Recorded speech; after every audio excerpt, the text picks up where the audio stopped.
month, but every indication that I've been told in doing my homework the past couple of days for this article that I wrote yesterday is that most people don't expect Torey Krug to be on the roster on opening night. Well, that may be the case, but it's going to happen in a very different way than what we anticipated. With Alex and T-Bone on BK, yesterday we got news, that audio courtesy of the opening drive a couple of weeks ago, talking about what Torey Krug's place is going to be on the Blues in 2024. That was Jeremy Rutherford, Blues insider for The Athletic. Alex, yesterday we got the news from the St. Louis Blues that he has a pre-arthritic condition in his ankle, Torey Krug does. And he's going to be reevaluated in 6 to 8 weeks, which just so happens to coincide with the start of Blues training camp. And if he's reevaluated and they deem that it's necessary for him to get surgery on that ankle, he's going to miss the entirety of the 2024 season, which means LTIR, that money goes to LTIR, but more importantly, that roster spot becomes available for the Blues. It's an interesting situation for the Blues because this is not the last year of his contract. He's got 2 more beyond 2024. I've seen a lot of speculation among Blues fans that, this is a fake made-up injury, and it's similar to baseball, right, where you've got the phantom IL stints where it's like, hey, you can either be DFA'd or we can put you on the IL. Well, I don't think that's what happened here. Alex, we talked about this earlier. Torey Krug had a very real broken ankle a few years ago. That happened. It was real. He's gone on the injured list recently by the Blues because of lower body injuries, which probably had to do with the ankle. So I don't think this is made up at all. What did you make of this yesterday and what it means for the Blues in the immediate future? Yeah, I mean, my first thought when I saw it was that, where it's like, okay, well, they couldn't trade him, so they're obviously going to find a way to not play Torey Krug. But if you just go back and look through his injury history, which is what I did last night, I mean, this guy essentially broke his ankle in 2018 in a playoff series against the Tampa Bay Lightning when he was with the Boston Bruins. Now, he came back the next season, but then throughout the remainder of his career, he's had multiple lower body injuries. 2 of them have been referenced towards his ankle, and even this past season, he missed time with an ankle. So you can tinfoil it all you want that, this is just the Blues and Torey Krug's way of saving face and not trading him away. I think this is serious, and it just so happened that Arpon Basu for The Athletic put an article out about Shea Weber, who just got inducted into the Hockey Hall of Fame, and how his career ended in 2020 with the Montreal Canadiens because of an ankle injury that went from being a broken ankle to having long-lasting problems with his leg.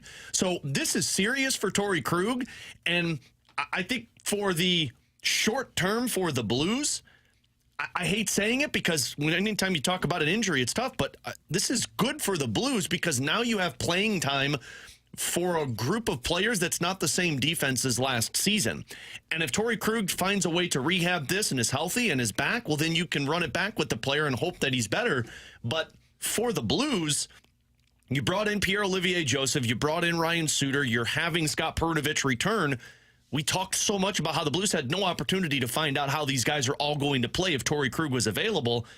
Now you're more than likely going to see 2 of, or I guess 1 of, because Suter's playing no matter what, Olivier Joseph or Scott Perunovich on a consistent basis. So whatever happens with Torey Krug, I mean, it's a little concerning that this guy might not play again if you're just going off of track record with ankle injuries in the past.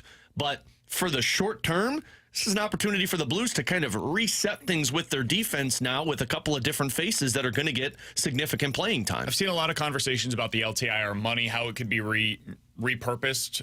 I don't think that's real. I don't think this team is going to use that money. It's the same questions that I had about shipping off a second-round pick with Kevin Hayes. Yeah, that money's fine. It's the roster spot. The roster spot is what we're talking about here. With Torey Krug, we all knew, okay, you have 9 defensemen that could be on opening night's roster. Can't do that. It just doesn't make sense. Like, you would not be able to maintain an extra forward if you end up taking 9 defensemen into the opening night roster of the season. So what's going to happen here? Something has to give. Well, this is potentially the thing that will give. That roster spot from Torey Krug will now be maintained by the other young guys that you want to see more of this season. I don't think they're going to use the $6.5 million. I don't think they're going to dip into a penny of that LTIR. Not because they don't want to, but because what are you going to go get? Like, this is not the year where you do that. So for the immediate future, I don't think this really changes much for the Blues, honestly. The one thing that it changes is instead of them trading him and attaching a pick to him or putting him through waivers, It's LTIR that probably is going to be the likely landing spot for Krug. And it's possible they get to training camp and they say, hey, rehab was able to do its thing. Ankle's feeling fine. Let's see what this looks like. It's possible that it still ends up being the outcome here. I would say it's less likely. Reading between the lines, it feels like LTIR is the likely destination for Krug this season. And real quick, because I've seen a ton of people bring up LTIR and going on it for that long, considering he's got 3 years left on his contract, Shea Weber is still being paid in the NHL. Like, he's under contract with the Utah hockey team because Montreal was able to trade his rights away. He's LTIR and has been since 2020-2021 season, and he's been in that way, and he's going to be for the next 2 years. So if this is as serious as it could be for Torey Krug, I mean, you're talking about potentially LTIR for the next couple of seasons. So we got something that said guys that could absolutely use this money at the trade deadline if they end up being legitimate contenders. Sure, they already have $7 million. Are they going to, because when you get to the deadline, you're halfway into the season, which means you're taking on half of the cap space of that allotted player, right? So now you're telling me they're going to use $14 million, which means they're going to add $28 million in 2024 salary to their cap sheet. Does anybody in this room think that that is likely? No. That means they're adding Leon Draisaitl. That's what I was thinking. We and could get Connor McDavid. McDavid. Well, they can't get him. It's just not happening. And that's okay. They don't need to do that. I don't know that there's going to be any team in the NHL this season, I would bet against it, that adds more than $14 million of player salaries at this year's deadline for the entirety of the season.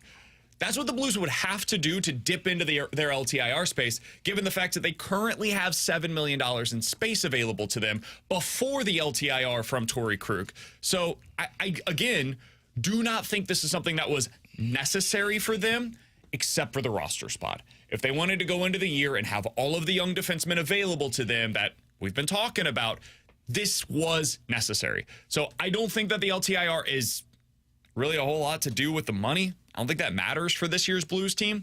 I think it's about whether or not they were going to be able to maintain all of these roster spots. Now, long term, immediate future, it's about the roster. Long term, dude, this is a problem for the Blues. A big problem for the Blues. If this was a one-year deal, no harm, no foul, whatever. You move on, right? You say, well, that contract never worked out the way that anybody wanted it to. Basically, from the moment that they signed it, they viewed it as a mistake. And it is what it is. It's sunk cost. Unfortunately for the Blues, they've got 2 more years of Torey Krug under contract beyond this upcoming season. Yes, there's a modified no-trade clause. Who's trading for a dude that just missed the entirety of the 2024 season with a broken ankle that has pre-arthritic condition and 2 years left at $6.5 million per year? Who's trading for that dude without getting a serious sweetener to the pot? I can't think of many teams. The Blues just had to attach a second-round pick to Kevin Hayes with $3.5 million on his salary for the next 2 years. You giving up a first-round pick to move on from Torey Krug, who might not be able to play over the next couple of seasons? I don't think so. I think what this could end up being is for next year, not this upcoming year, but the year beyond that, Blues got to eat it, and then the year after that, maybe it becomes an Alex Steen situation. Again, all of this is speculation by us. We just got this news yesterday, but thinking long-term, what the effects could be for the Blues, Alex Steen in his final year was 35 years old. The next year, he had the neck condition, the back issue, that ended up basically costing his career, and he had to retire earlier than anybody wanted him to. He, for the next season, was basically paid out by the Blues, and everybody knew that was going to be the end of Alex Steen's career. It's possible that's what we're looking at here, and the Blues just have to eat the next few years of his contract, and they're not technically buying him out, but they're paying the money as if they're buying him out. And this goes back to what the future is for Torey Krug. And this is the part that I just find so interesting because, I mean, you're talking about a 33-year-old guy who's got 3 more years and is having a lingering issue with his ankle. And hopefully this is something that he can resolve and rehab and be back to normal, because you hate to see somebody's career end.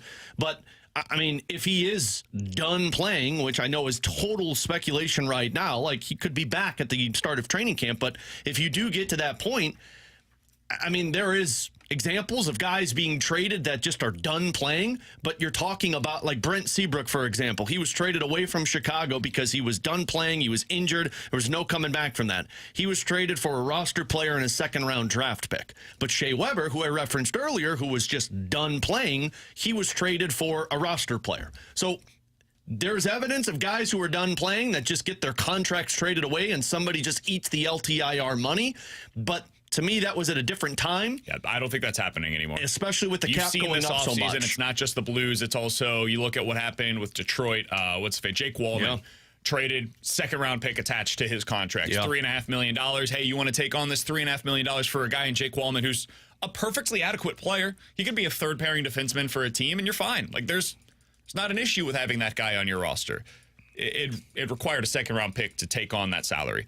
Now you're telling me $6.5 million for multiple seasons? Yeah, that's going to take a first-round pick to be able to get rid of all of that salary. Shea Weber had 4 years left at $7.5 million when he was traded to the Vegas Golden Knights, because Vegas just ate the LTIR money, and they traded a forward who, prior to him being traded, was a 20-goal scorer. So, like, you're talking about something significant off your roster. If it's LTIR and he's unable to play again, then you're talking about just putting him in the LTIR situation. But the hard part with this is if he is... That's also tough on the Blues, man. $6.5 million cash that you have to pay for the next couple of seasons for a player that will not be potentially, this is just thinking big picture, that will not potentially play for you. That's when you start thinking about a buyout. And I don't know how that works with the money when it comes to injury settlements and everything like that. I genuinely don't. I would have to go in and read the CBA to find out what the limitations are there. But this is the first time where I've wondered aloud, like, does a buyout actually make more sense now? That this is the scenario in which it potentially could. If they truly believe that the next 3 years of Torey Krug's future are going to be bleak. It's a really interesting situation because for the now, I mean, you're getting the playing time for guys that you want to figure out who they are. And if it is a significant injury for Torey Krug, then you rehab and hope next year you can get back to somewhat normalcy. But long term, if you can't get back to it, there's not a lot of teams that are going to be taking on a guy who's got pre-arthritis with his ankle. So you might just be eating it with $6.5 million for the next 3 years. He's Alex Ferrario. That's Tanner Hendrickson, and I'm Brandon Kiley. Coming up in about 15 minutes or so, we got to talk about Brady Cook. Yesterday, he was one of the leading voices at SEC Media Days. I want to talk about what this season means for Brady Cook in terms of his legacy at Mizzou. If this team goes to the college football playoff, how will he be remembered, and how does that legacy compare to some of the best quarterbacks that we've seen in recent Mizzou memory? We'll talk about that coming up in 15 minutes. Keith Law is going to join the show in the 12 o'clock hour. Chris Kerber, the voice of the Blues, coming up in the 1 o'clock hour as well. We'll also hear from you guys, 314-399-9646, and the YouTube chat is off and running today, youtube.com/101ESPN-STL. That is where the graveyard chat is off and running. Coming up next, yesterday was a reminder that pitching is always going to be better than hitting, even when you've got the best hitters in the world on the field at the same time as those pitchers. We'll talk about that, how it plays into the Cardinals' plans next year on 101 ESPN.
Alex, this is the time of the year that I start looking at college football futures, and that means, of course, looking at whether or not I can get the best odds possible on Mizzou to make the college football playoff. The best place to do that is over on Circa Sports in Illinois. It's the best app possible if you're looking for your sports wagering needs. They've got the best odds for you, and they recommend check out FanDuel, check out DraftKings, check out all of the other options. They want you to win the most money possible. If you're betting on the World Series, for example, you want the Orioles, you want the Yankees, the place where you're going to get the best odds on them, it's over on Circa Sports. If you want the Orioles at plus 775, that's a heck of a lot better than the 7-1 odds you're going to get over at FanDuel. The Yankees plus 725, they're 5.5-1 over on the FanDuel Sportsbook. Yep, this is what we always talk about with the Circa Sports Illinois app, making sure that you're getting the best odds for you. And you guys know me. I believe in the Cardinals. If you want to throw money down that this team's going to win the Central Division this year, plus 475 over on DraftKings. It's plus 525 at Circa Sports Illinois. Get the tight money line splits. Make sure they're not limiting you off of your winnings. And get the best customer service you can ask for with Circa Sports Illinois. If you or someone you know may have a problem with gambling, call 1-800-GAMBLER or text ILGAMB to 833-234.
Alex and T-Bone, I'm BK. So yesterday was a reminder, once again, pitching is just better than hitting. It's so hard to hit the best pitching in the world right now. And when I was watching yesterday's All-Star game, the National League had 2 extra base hits. They came from Bryce Harper and Shohei Ohtani. All 3 runs they scored, Shohei Ohtani's home run. The American League had 5 hits in the entirety of the game. 2 of them were for extra base hits. 4 of their 5 runs came on those 2 swings of the bat. So what do you got to do? It's T-Bone's old saying, slug, baby, slug.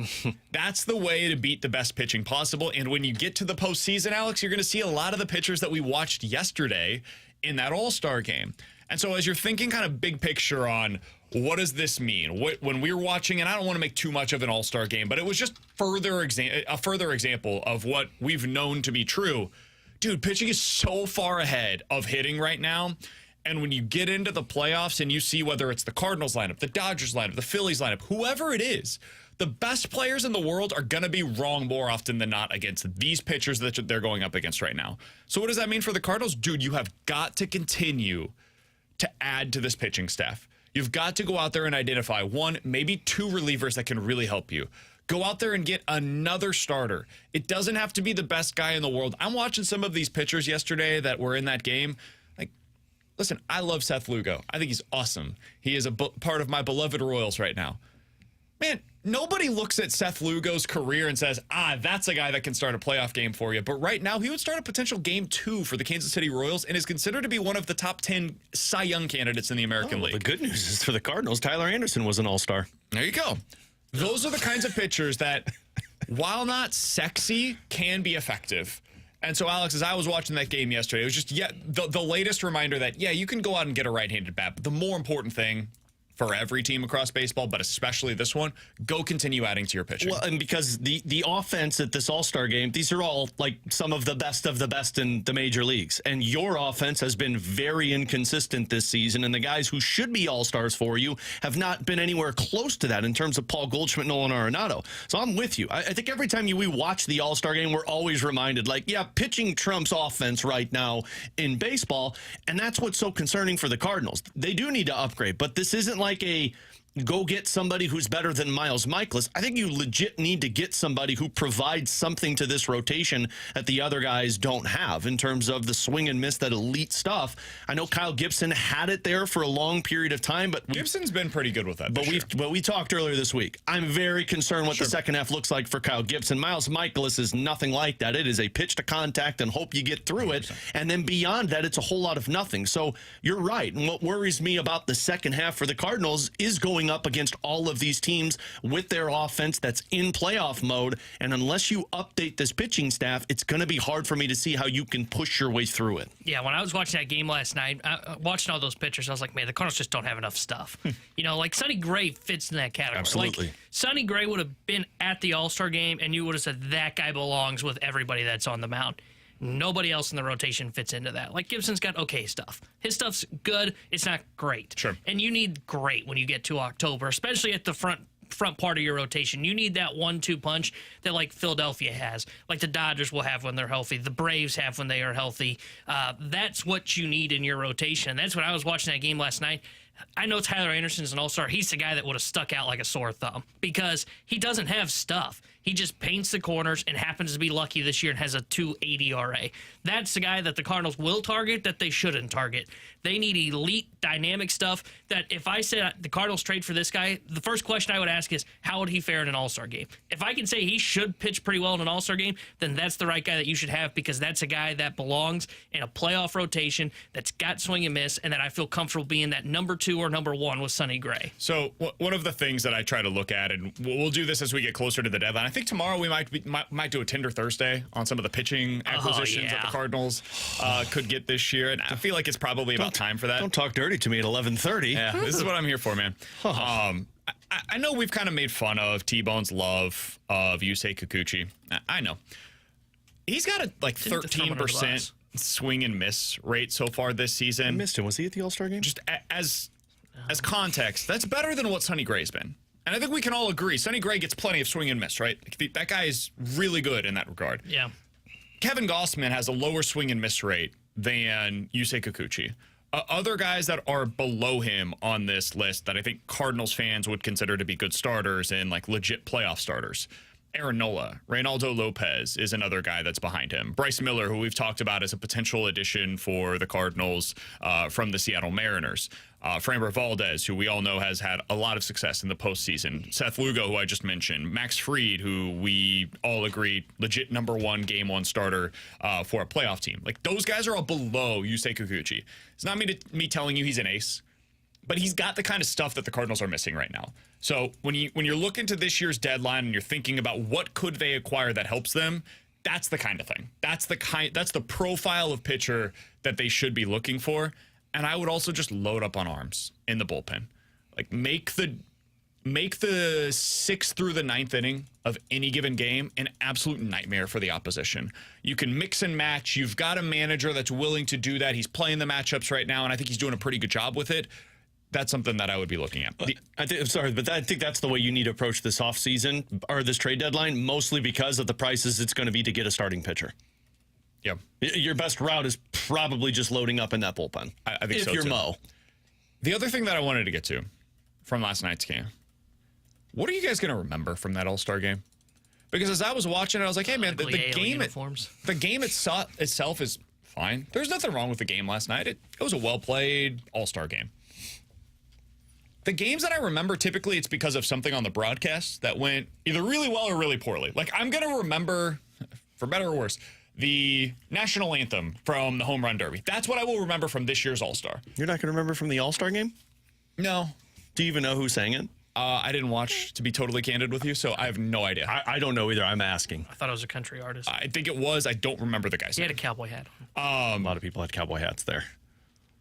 So I didn't narrow it down. They did a terrible job with last night's broadcast. Yeah. There was nothing appealing about it. Like, this is the one time where you really have an opportunity. I remember a couple of years ago, they had the Jose Trevino Nestor Cortez, where they had both of them mic'd up.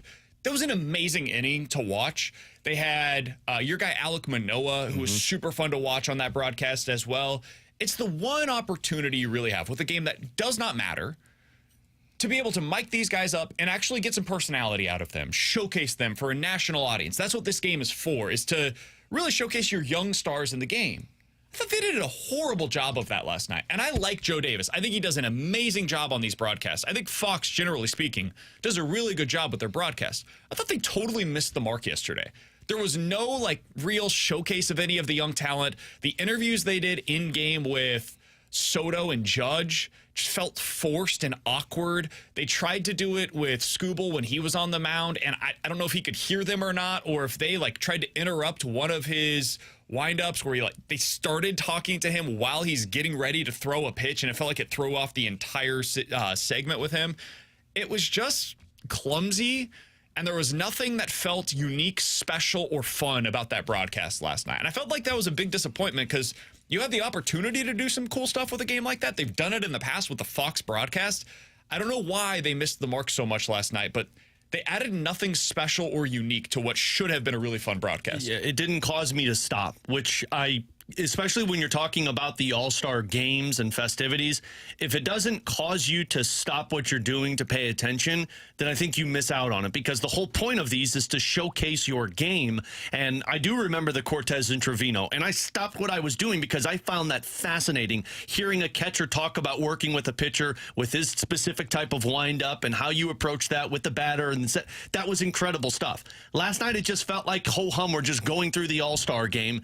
And I watched the first 3 innings, and then it was like, okay, this is fine. And I had it on in the background, and I never stopped what I was doing. So I feel like the weekend was kind of a miss for baseball, because with the home run derby and that taking so long, and then the All-Star game really not showcasing your stars, which some of this just might be some baseball players just, they're boring. Like, there's not much you're going to get out of them. You've got to find the right personalities, and I could say that for every damn sport. But yeah, looking at you, hockey. Yeah, looking at you, hockey, and yeah, really baseball, because football, hockey, football and basketball, they got personalities and they know how to showcase it. It's just baseball and hockey. Hockey, you got to find the right one. Same can be said about baseball. But if you're not going to find those guys, you got to find some way to set your broadcast apart, and you didn't do that last night. I'm with you guys. I thought the game itself, I always enjoy the All-Star game because it's the only All-Star game where you see the guys actually try, like Mason Miller throwing 103 miles an hour. Where it was a miss was they just didn't have the players on. And that's what, to your guys' point, well, that's what makes the All-Star game special, is you're not going to remember the game as a whole unless, like, something really incredible happens, like when Suzuki hit the inside the park homer at San Fran. Sure. You're not going to get that very often, though, at the All-Star game. What you need is the stories. You need to hear the players describing what they're doing, why they're thinking it. And if you're Major League Baseball, and I think this is what happened to the Home Run Derby, was the moment Pete Alonso was eliminated. Sure, Bobby Witt, Gunnar Henderson, those guys are studs. Those guys are stars. But they're not known on the national stage yet. So why is a Gunnar Henderson not mic'd up at the All-Star game? Why is Bobby Witt not mic'd up when he comes in 100%. in the 6th inning? That's where they really missed the mark, in my opinion. Salvador Perez. Another great one. Such a great speaker, and he loves doing it. Like, you saw I don't know if you guys were watching at the end, but he did the post-game interview with Ken Rosenthal. He's one of the most affable guys in Major League Baseball. He just loves baseball in a way that's unique and special, and it's infectious. Mic that guy up, man. He was literally, you could have done him and one of the 2 Royals pitchers that threw back-to-back innings. They're teammates, the battery from a team that is going to be throwing to one another in a All-Star game. That's really unique. That doesn't happen very often. Hey, maybe we should showcase this with guys that are more than happy to do it. One of his starters is Cole Reagans, who's a really young guy. Maybe he's not the guy to do it, right? But Seth Lugo has been around the block for a minute. He's going to be comfortable in this kind of a situation. Mic up Seth Lugo and Salvador Perez. Boom, you're good to go. You've got a similar situation to what you had and you captured, and everybody loved with the Jose Trevino and Cortez situation 2 years ago. That's what you got to do in that spot. I don't even think you necessarily have to be searching for the best personalities, because if some of these guys just tell good baseball, whether it be stories or just talk the game very well. Like, I don't know if Cole Reagans would have been a great personality, sure, but if he's talking with Salvador Perez and they're explaining what they're doing, exactly, that's the kind of thing that baseball fans want to know. Why is Reagans throwing this pitch at this count? What is Salvador Perez thinking when a batter fouls off a 90-mile-an-hour fastball? Even if it's not a great personality, just the telling of why they're doing things is what fans want to know. Be fun or informative. Yes. If you can be both, that's ideal. But if you can be one or the other, that's really what you need. And last night, they missed the mark on both. And it was disappointing, to say the least. All right, coming up next, what does this season mean for Brady Cook's legacy at the University of Missouri? can he actually go down as somebody that's remembered more fondly than Chase Daniel? It's a high bar to clear. We'll talk about that next year on 101 ESPN.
Terry Henderson here with a Sports Center update driven by Johnny Londa Chevrolet and Johnny Londa Autoplex. Last night, the AL beat the NL All-Stars in Major League Baseball's All-Star game 5-3. Cardinals off for the next 2 days before they return for the break when they visit the Atlanta Braves for a 3-game set this upcoming weekend. Game 1 will be Friday. 6:20 will be first pitch. The Sports Center update is driven by Johnny Londa Chevrolet and Johnny Londa Autoplex. See them at londa.com.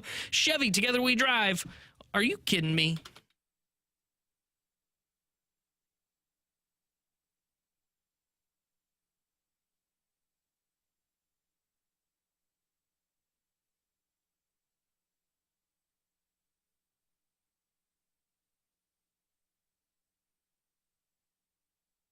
This is my last opportunity. I've always dreamed of being the quarterback and, having another opportunity like this. It's year 5 for me. It's all there on the table. I got to go take it. I'm going to leave it all out there. I hope to leave a legacy that people will remember forever in the state of Missouri. It's been a dream of mine, and it's right there in front of me. Just got to go earn it this year. That was Brady Cook yesterday at SEC's Media Days. It's year 5 for Brady Cook at the University of Missouri. Year 3 of him as the established starter with Alex and T-Bone on BK. Alex, this time last year, a lot of Mizzou fans were hoping he wouldn't be the starter. A lot of Mizzou fans were hoping it would be time for them to go to another quarterback. They would go to Sam Horn, who was the young, hotshot recruit that came in with all of this pedigree.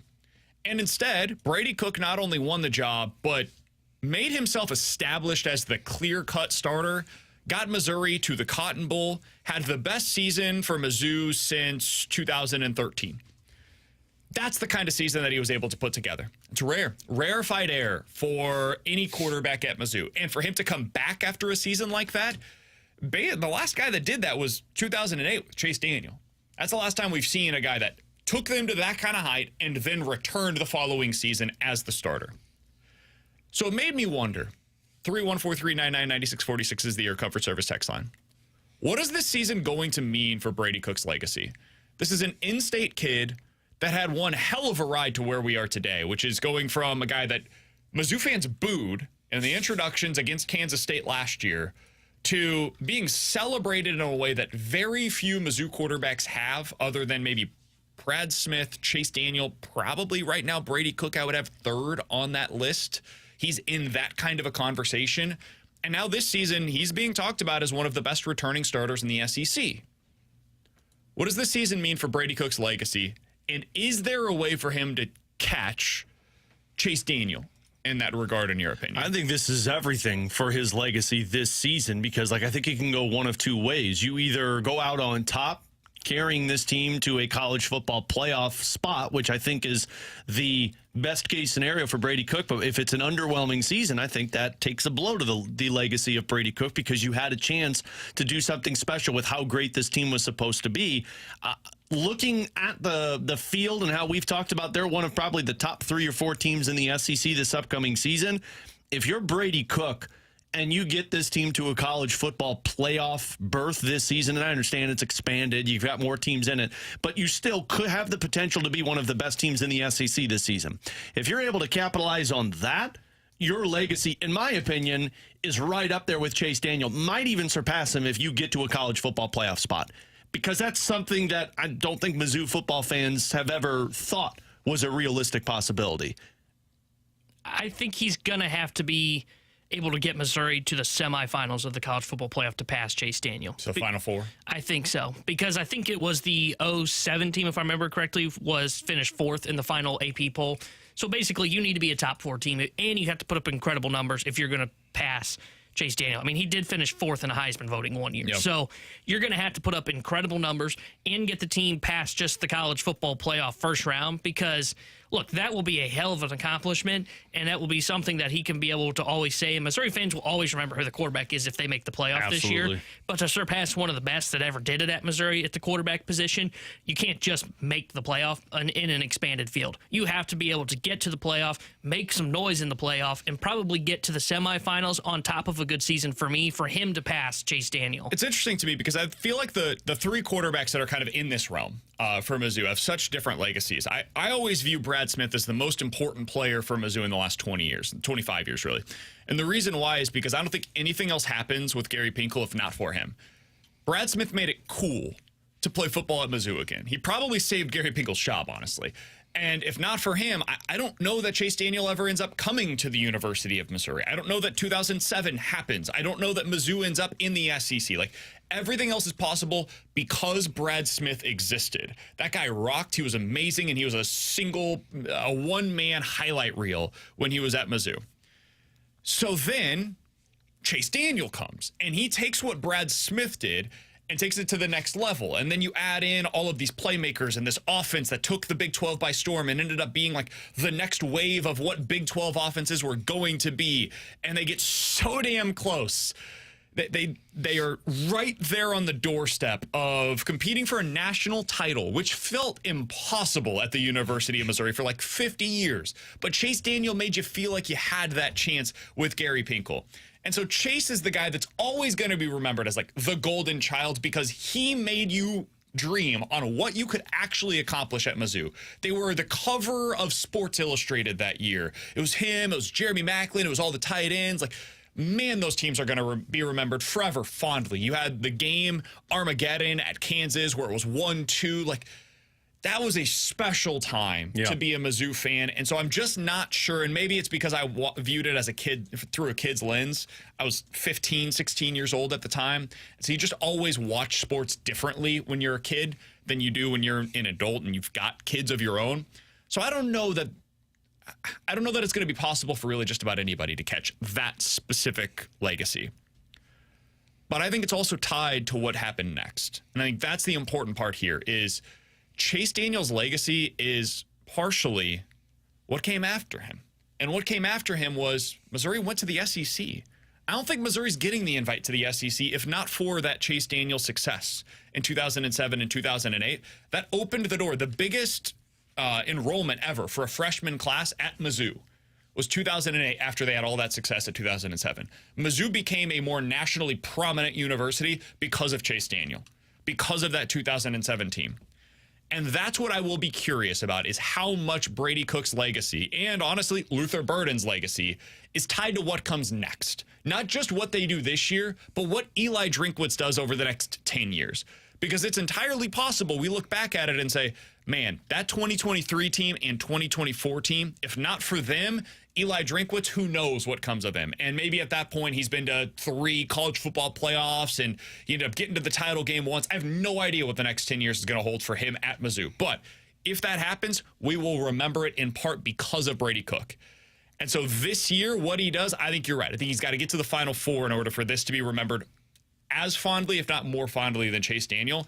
But I think it's also as tied, like if they just get to the college football playoff, and this is the team that makes that possible, and then they exceed upon that in future years, that is how there will be some revisionist history, and Brady Cook will then be remembered more fondly, despite never having played a game afterwards, than he is even the moment that he's done in this year's college football playoff. Yeah, I think a lot of it's tied to what happens next. I think he and Burden are tied with that in terms of what happens next. And I think a lot of it's going to be on Burden, too, because Burden feels like it was the start of the ability for Mizzou to bring in all of these top-level recruits, because prior to that, it felt like you'd always miss out. And a lot of that is Eli Drinkwitz, of course, but when Burden committed to Mizzou, that's when it felt like you started to see all of these other guys say, let's go to Mizzou. Mizzou's the spot to be right now. Burden is this era's version of Brad Smith. Absolutely. And that's where you could see this version of Chase Daniel is Brady Cook. Yeah, and that's the underrated, unheralded recruit that ended up making it big. And that's why it feels like beyond this season,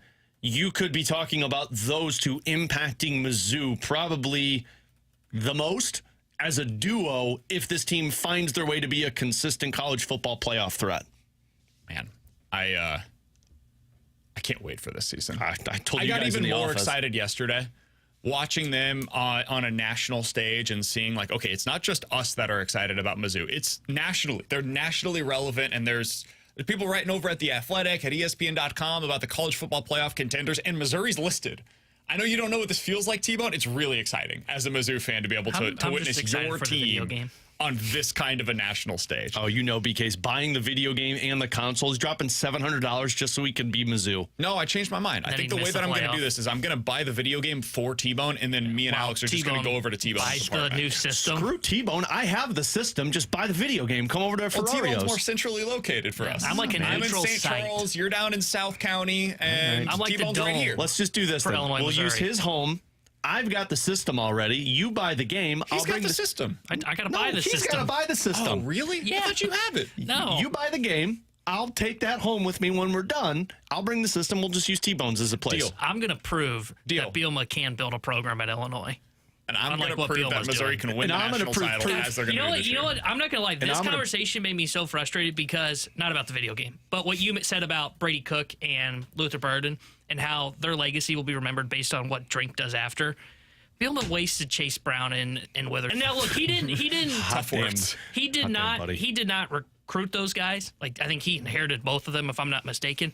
But those guys like should be known as like Illinois legends. And you know what happened right after it? Last year they missed a bowl game. Dude, that was the Barry Odom era for Mizzou. They wasted And that's what's frustrating.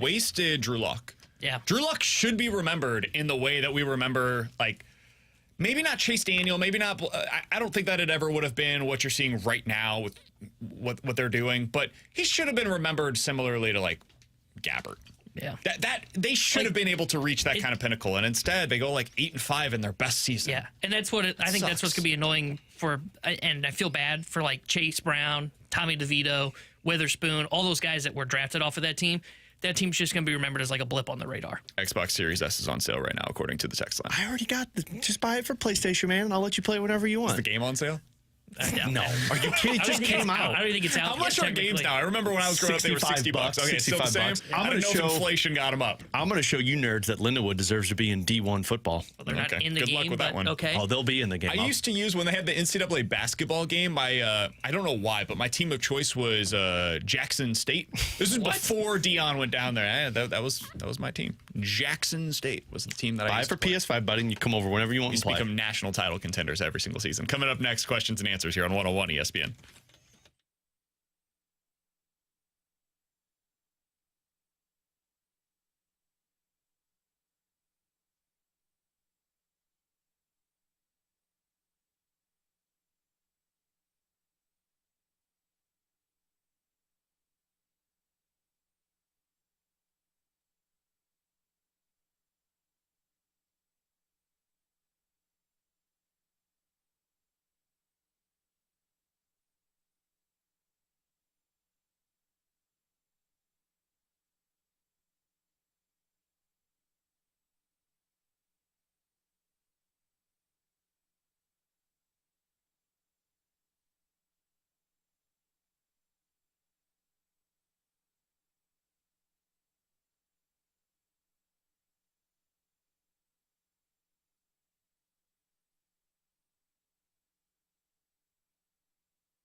314-399-9646 is the Air Comfort Service text line for questions and answers. Let's get to this one from the 314.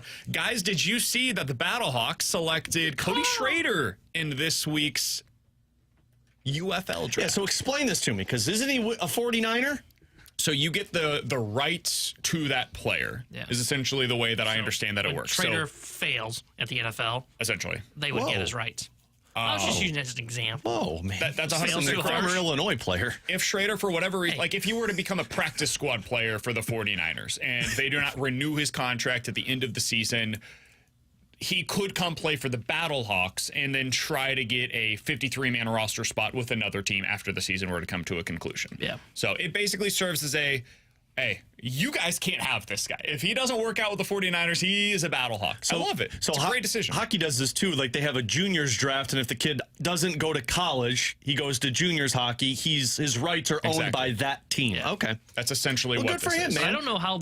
I didn't look and see how big the draft was, because when they sent out the press release, we get those in our email. I saw it was of 12,000 college players. I was like, oh my god, this draft's gonna last forever. There's only 8 teams. I mean, you're talking about the guy who's probably best case scenario. You've gotten selected in terms of signing with a free or an NFL team, and if that doesn't work out, you get to go back to your hometown and play professional football still. That's great. Good for Cody Schrader, man.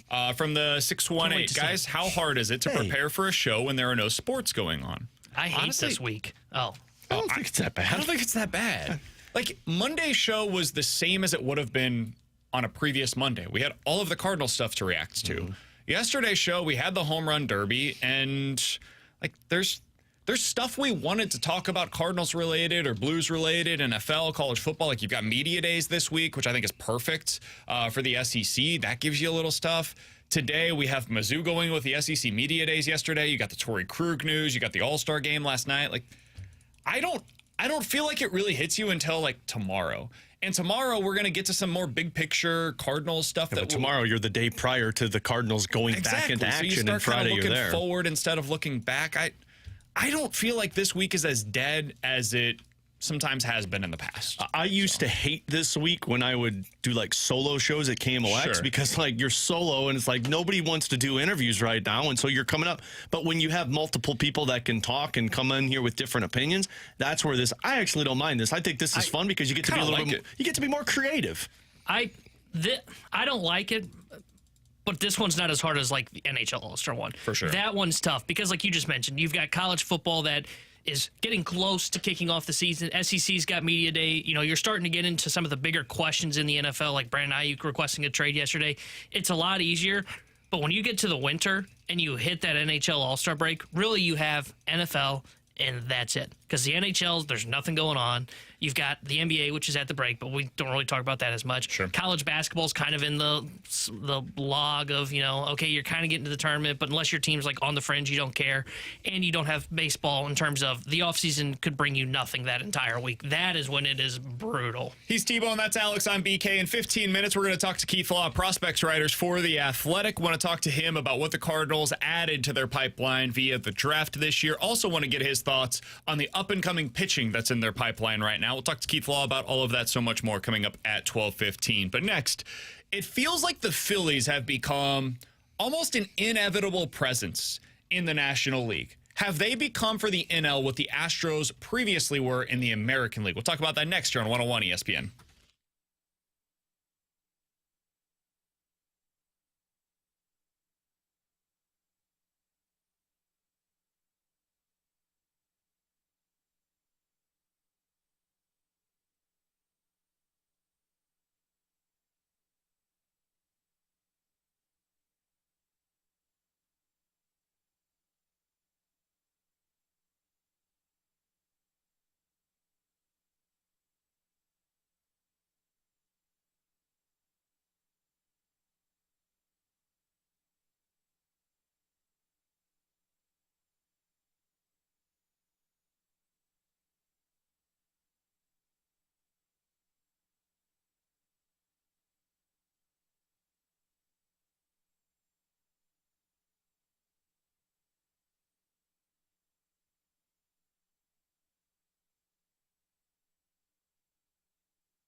With Alex and T-Bone on BK, you got BK and Ferrario here on 101 ESPN. So yesterday, Alex, I saw something from Adam Wainwright. He was on with Colin Cowherd. Don't change the channel right now. We're not going to play you anything from Cowherd, I promise. But we will play you one of Waino's responses when asked about the Philadelphia Phillies and how they feel kind of inevitable right now in the National League. I think they have the best starting rotation in all of baseball. I think they have the best lineup in all of baseball, probably too, when all their guys are in there. They run the bases well. They defend well. They see pitches. They take, they get in good counts. They're clutch hitters. But I'll tell you, if the Phillies stay healthy and they do what they can, they're going to be very, very hard to beat, if beatable at all. That's how I feel about them as well. Even coming into the season, Alex, I looked at them and I was like, that's a better roster than what the Dodgers have. Now, that's not to say anything about the Dodgers' star power. The Dodgers' top five are as good as any top five I've ever seen in my life watching baseball. But the Phillies from top to bottom, like their rotation, the bullpen, the defense, everything is top notch, like top five in Major League Baseball in almost every category right now, regardless of what you're looking at.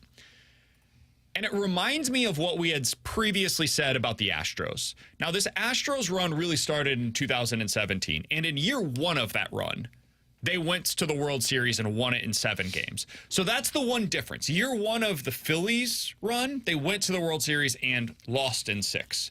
So the difference is the Astros immediately won. The Phillies got there and ended up losing.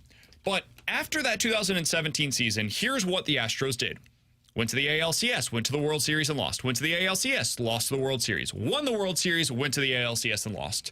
Basically, for the next 6 years, they were going to, at a minimum, get to the ALCS. Is that where we are right now of what you feel like with the Phillies, where for the next essentially 4 or 5 years, they almost feel inevitable of getting to the NLCS or beyond? Yeah, they do. They've got the core and the infrastructure in place to just be there every single season, to where it's you've got Harper, you've got Bohm, you've got Schwarber, you've got Real Muto, you've got Trey Turner, Bryson Stott. Like, you've got the core in place as long as you're pitching, which, a lot of it is Aaron Nola being that second one, but now you've got Ranger Suarez emerging. Yep. They have built to be a dominant force for the next 5 years until these guys start to wear thin or injuries take a toll on them. I don't see how that breaks down because they've got the perfect mix of youth with veteran players that can provide everything you need. You need contact, you need base running, you need power, you need both sides of the plate. We've got it all. So, yeah, they do feel like what the Astros started in terms of watch out for the Phillies because almost every single season you could write it down in paper. Yeah, I'm with you guys. They feel like the Astros because they are great at everything right now. Like, you look at that lineup, they've got stars, they've got complementary pieces, and they're probably going to add to it. They're probably going to look to platoon Brandon Marsh, and Brandon Marsh has been great so far this year. So they've got the lineup that can do it. You mentioned they can do it in any different way. They can kill you with slugging, and they can even play with a little bit of speed as well. They've got a rotation that isn't just 1 and 2 is really good. 3 and 4 are good in Suarez and Christopher Sanchez, who's really figured out, and he pitched in the All-Star game last night. He's their 4. I know that they can lose because baseball's weird and, like, weird stuff happens, right? The Astros lost multiple times in the ALCS during this run. 2018, they lose in the ALCS in 5 games. They lose in the ALCS in 7 in 2020. They lose in the ALCS last year again. Like, weird stuff happens to teams that feel like there's no way they can lose. I don't know how this team loses. Like, I don't know what the thing is that's going to get them beat. It could happen, but it almost feels hard for me to imagine right now because they're that deep and they're that complete of a team. Like, if I'm the Cardinals right now and I'm in John Mozeliak's shoes, and I've been saying all along, like, I think they should go out there and they should add. They should go add to this roster because it's good enough to be worthy of adding to. Mm-hmm. But if I'm in Mo's shoes, I could also see a scenario where you look at Philadelphia, and I suppose you could throw the Dodgers into this category as well, even though I view them a little differently. You say, man, I don't think we can beat that team in 7 games. Like, I could totally see how that's your mindset.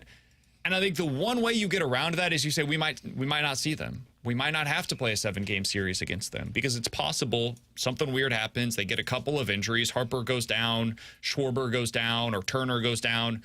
And then you're not playing this version of the Philadelphia Phillies, or they lose to another team before you even have to face them, and you're facing the Brewers or a broken down version of the Dodgers or something like that in the NLCS. That's another scenario that could present itself. But if you're Mo and you're looking at this team in Philadelphia right now, Alex, how does that influence the kinds of decisions, the kinds of moves that you're going to be making at this year's deadline? I mean, if I'm Mo, I take a step back and say, like, realistically, what wins us a series against the Philadelphia Phillies? And I'm not sure you could pick one thing that this Cardinals team does that wins it for you.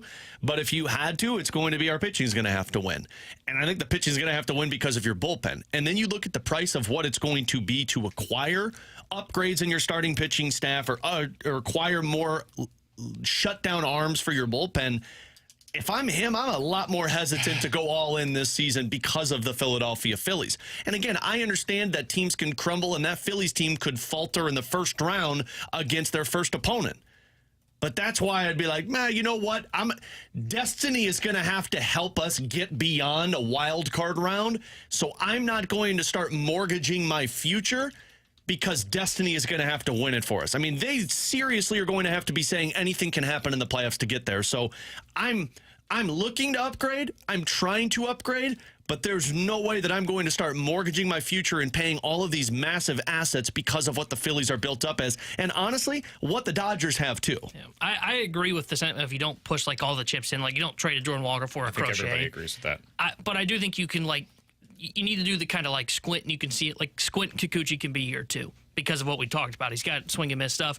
And I think if you're the Cardinals and the way you're building it, you build towards your identity. And what's the Cardinals' identity? Their bullpen. Their bullpen. Mm-hmm. And I think you add to it, you allow Ali Marmol to really, like their starter outside of Sonny Gray currently, like Gibson's going 4 innings in a playoff game, maybe 5. Yep. And then you're turning to your bullpen and you're trying to mix and match and come up with the best possible outcome. I think your best hope to beat the Phillies is you load up in the bullpen, find somebody that can start it as your number 2. That way you can say, okay, Gray versus Wheeler, kind of a toss-up. Whoever your 2 is that you acquire versus Nola, toss-up. And then in that 3 and 4 game, you just got to rely on that bullpen. And honestly, you almost have to just hope that the Phillies pitching burns out. Those guys are taxed a lot over the last 2 seasons. If those guys start to wear down and you put yourself in a position to where you say, hey, our bullpen can keep the game close, and then maybe Wheeler falters, boom, now you can capitalize on that opportunity. That's what I would do as well, and I'm adding to the bullpen. I think roster position-wise, they're probably just going to be able to add 1. If you're only going to be able to add 1 arm to your bullpen, I think it needs to be a high-leverage guy. Like a guy that probably slots in even in the 8th inning above guys like Kittredge and JoJo. Like you want it to be that level of quality. Unfortunately, when you're getting that kind of an arm, it's going to cost you a lot, man. We just saw with the Royals what it costs for a guy that has 1 year left of control beyond 2024. And it was a comp pick, which is essentially an early second-round pick, and a former second-round pick that's a top 5 player in their system. Like it ain't going to come cheap, but that's the kind of move that I would like to see this team make, and then go trade for a starter like you say, Kikuchi. If you do those 2 things, I think this team at least gives itself a chance. And that's all you can do. At this point, you got to just give yourself the best chance possible and let the chips fall where they may. With Alex and T-Bone, I'm BK. Keith Flaw joins us next here on 101 ESPN.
Always great to be able to catch up with Keith Law. Writes about the prospects over at The Athletic. You can follow him on Twitter at Keith Law. Joins us occasionally here on BK and Ferrario, and we appreciate it when he does.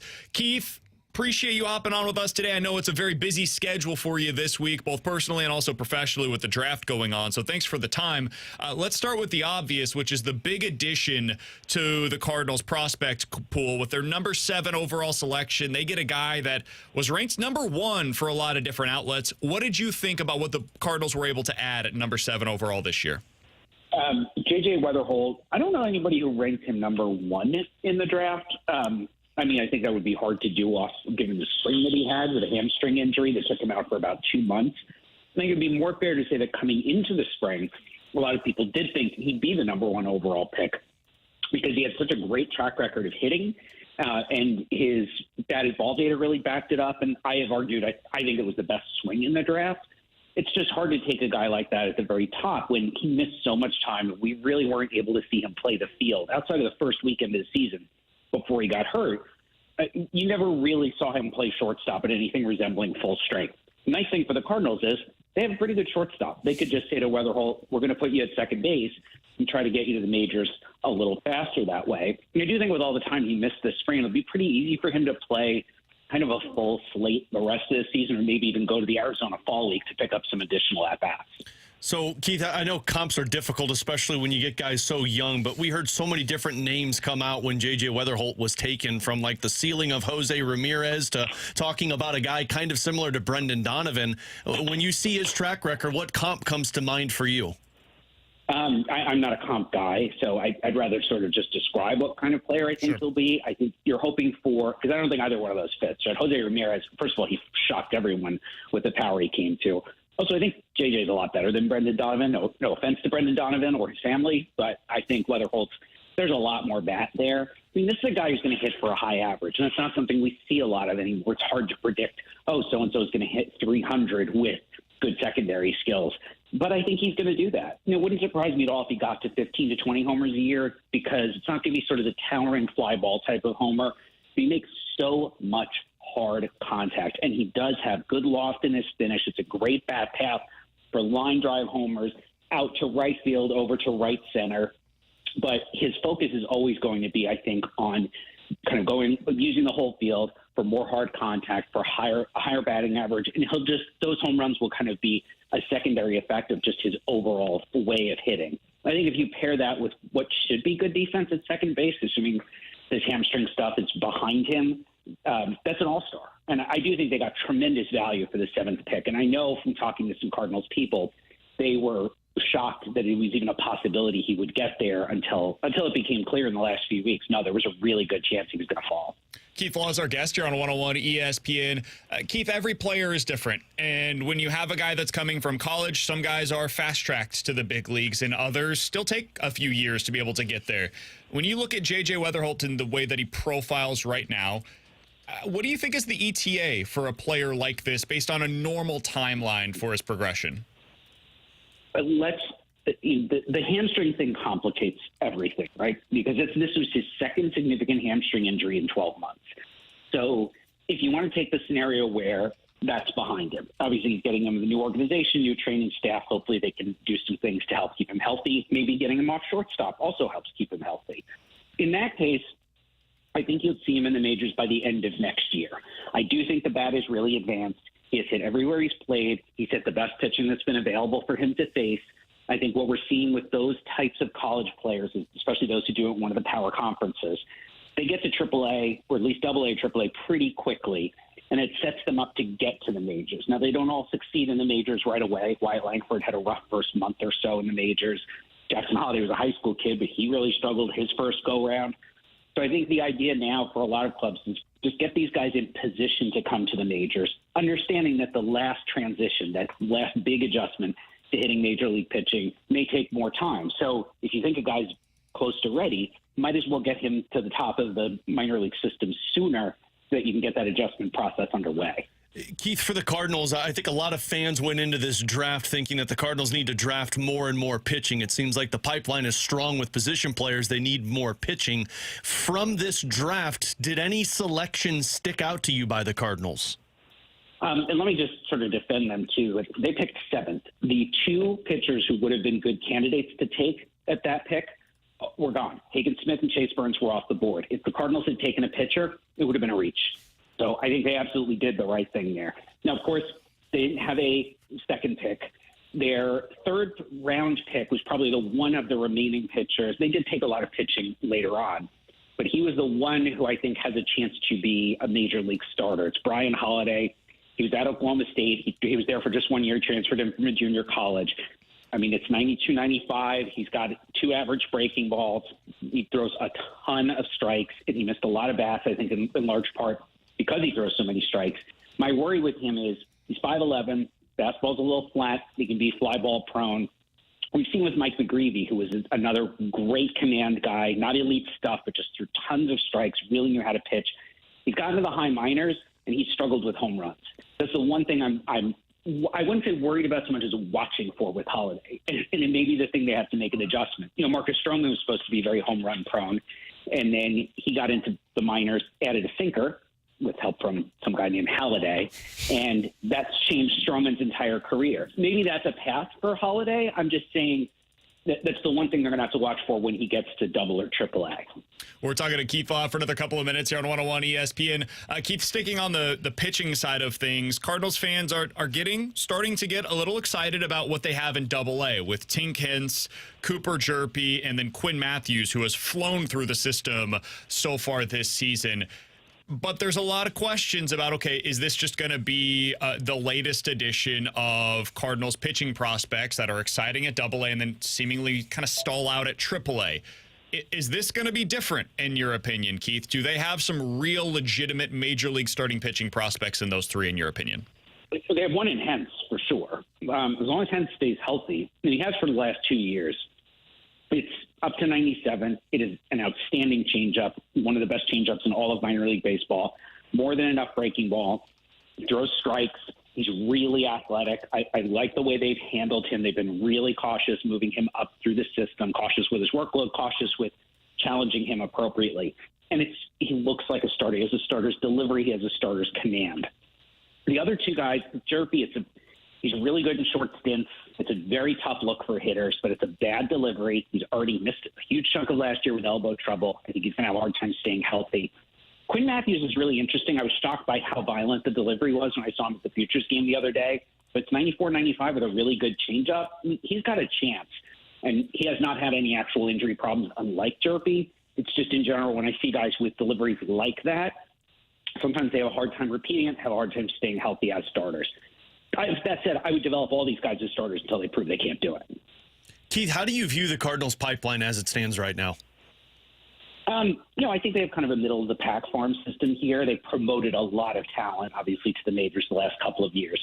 And I think what they've shown they're pretty good at is developing some of those back-end starter/reliever types.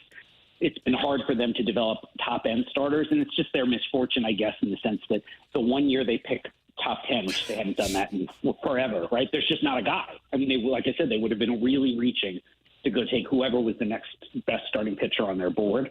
I don't think they're complaining about getting Weatherholt, but if you had the mindset that they had to get a pitcher, this just wasn't the year.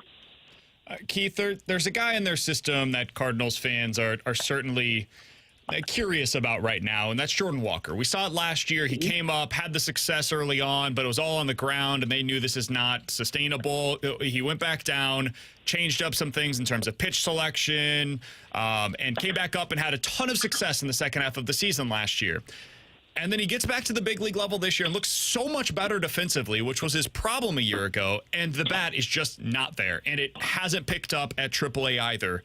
When you see a guy like Walker that has all of his skills and has that kind of size and talent, but it stalls out after such a successful first year in the big league level, what does that do for you as an evaluator and what his future outlook is? So there are 2 answers to that. And I mean, both of these are more general as opposed to anything specific to Jordan Walker. Sure. I mean, one, you do worry, is he struggling to make adjustments? And that is a really more question of knowing the player, right? Some player, obviously the league adjusted a bit to him last year. Looked like he adjusted back.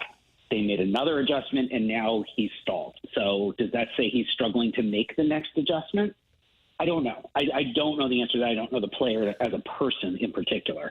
But the other thing is that I think the Cardinals were really quick to give up this year. And I understand he looked bad. I am not defending the performance in any way, but hitting major league pitching is really hard. And we're seeing a lot of really good players struggle. Look at what Corbin Carroll is doing in Arizona. Now, maybe it's a little different because he's got the long-term contract and they didn't want to send him down, but he's arguably been just as bad. He's actively hurting the team offensively at this point, and the Diamondbacks haven't given up. They haven't sent him down. I think a lot of this is, hey, this is what it's like to try to hit major league pitching, and you got to work your way through it. You're going to struggle at some point, and you just got to keep playing. And I do worry when you send a guy down as quickly as the Cardinals did with Walker and the Orioles did with Jackson Holiday. Do you mess with them? Do you mess with their confidence a little bit? And are they learning anything by going back down and facing clearly inferior pitching when they get back to AAA? Because there's just no comparison between the caliber of competition at any level of the minors right now and what hitters see in the majors. On that note, they also made a move that was kind of curious to me recently, Keith. They've got a catching prospect, I guess you can call him that, in Pedro Pajes, who's just really good behind the plate, and they like him defensively, and so he's become their backup this year, which means Ivan Herrera was sent back down to the minor leagues. The bat plays, they don't like the arm. People are running on him like crazy this year in the big leagues. I think he's thrown out 3 of like 43 would-be base stealers. And so he's back in AAA for them right now. If the Cardinals were to make Ivan Herrera available at the trade deadline this year, Keith, because I think that's possible, what kind of value do you think a player like that would have this year at the deadline? Well, I think he's an everyday catcher for somebody. The base stealing is just not that huge a part of the game. Obviously, you want somebody to throw out guys a little more than he did in the majors this year. And it's never been a strength for him, but he's typically been a 20 to 25% caught stealing guy. And if he's a 20% guy in the big leagues, but he hits, and I really think he can hit, then I'm not really sure what the problem is. Obviously, the Cardinals have another catcher, so that's a separate issue. They have multiple other guys you can catch. But he could play every day for a lot of clubs. And I think a lot of clubs would be willing to just take a chance on the bat and say, hey, maybe we can work with him just to get the throwing up to an acceptable level. Because, like I said, it is such a small part of the game at this point. A guy who doesn't throw that well, particularly who just doesn't throw guys out but has some arm strength, who really cares? So that is not a reason to move a guy out from behind the plate. Whereas a guy who really struggles with, I hate it, a guy who struggles with framing gets moved out from behind the plate. A guy who struggles with blocking is going to get moved from behind the plate. Throwing, I mean, even when I evaluate catching prospects, it's the last thing I'm worried about. Oh, he's got a fringy arm. Whatever. Can he hit bombs? Yeah, I like that.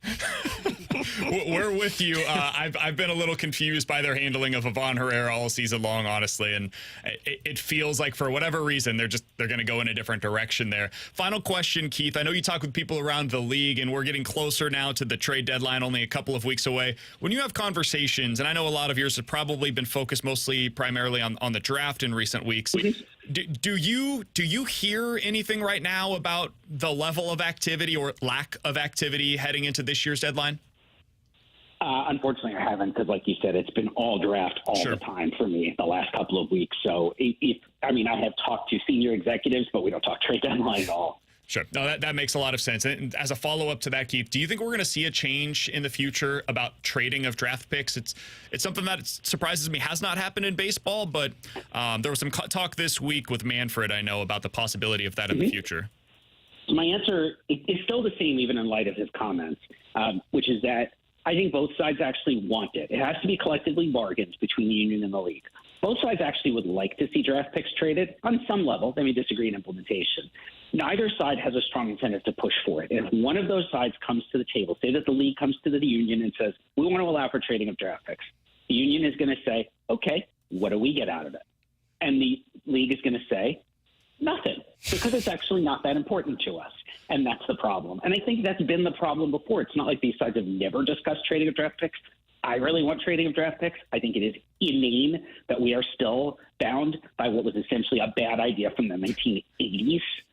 But neither side has a strong enough incentive to change it. I mean, it would almost have to be a bout of altruism from one side and say, okay, yeah, we'll do that for you. Rather than both sides just recognizing, yeah, we both kind of want this. This is better. It probably gets more money to players in the end, and it's way better for front offices. Almost all of the ones I've ever talked to on this topic, going back 20 years, want to be able to trade draft picks because it gives them more flexibility. Yeah, I would imagine Dave Dombrowski, for example, would love nothing more than to be able to trade his picks at next year's draft this year at the deadline to be able to potentially go all in. Well, I mean, the idea is, is it going to hurt a club? They're going to give away all their draft picks. Well, you know what? FASO, right? I can't say it all out, but right? You want to trade all your draft picks? Great. At some point, you're going to pay the piper, and you're going to say, I don't have any players. Yeah. We see it in the NBA all the time, and they go into cap hell for a few years. They go into tank mode, and then eventually they get it back on track, and they figure it out. After a while, they end up getting themselves back on track. Hey, Keith, we always enjoy these conversations, man. Thanks so much for giving us a little bit of time today. Appreciate your work, and we'll talk with you again soon. My pleasure. You got it. That's Keith Law, prospects writer for The Athletic. Always appreciate his time joining us here on BK and Ferrario. Alex, what he said there, going back to the beginning of the conversation real quick on J.J. Weatherholt, because that's the primary reason why we wanted to talk to Keith Law today, talk about the Cardinals' number 7 overall selection.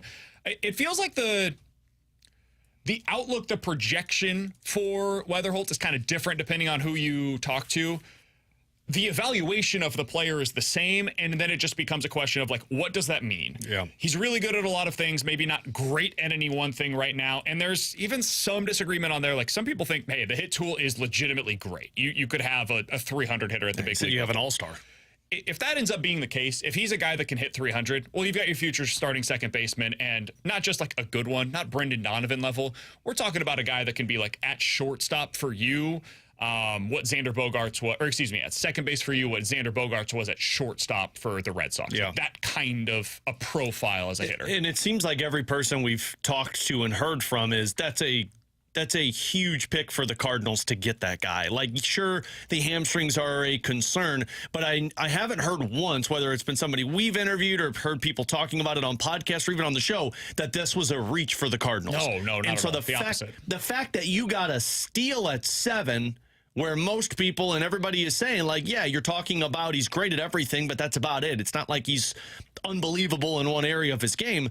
I think that's the Cardinals swinging big. Now, it might not end up as an MVP, but you're talking about a guy that has potential all-star where he's going to be hitting all the time and can match up with high velocity at the major league level. If I told you today, I don't know if this will be the case, obviously, but if I told you today, hey, you can lock it in, he becomes, as a hitter, what Xander Bogaerts was. Oh, you guys doing it? God, yeah.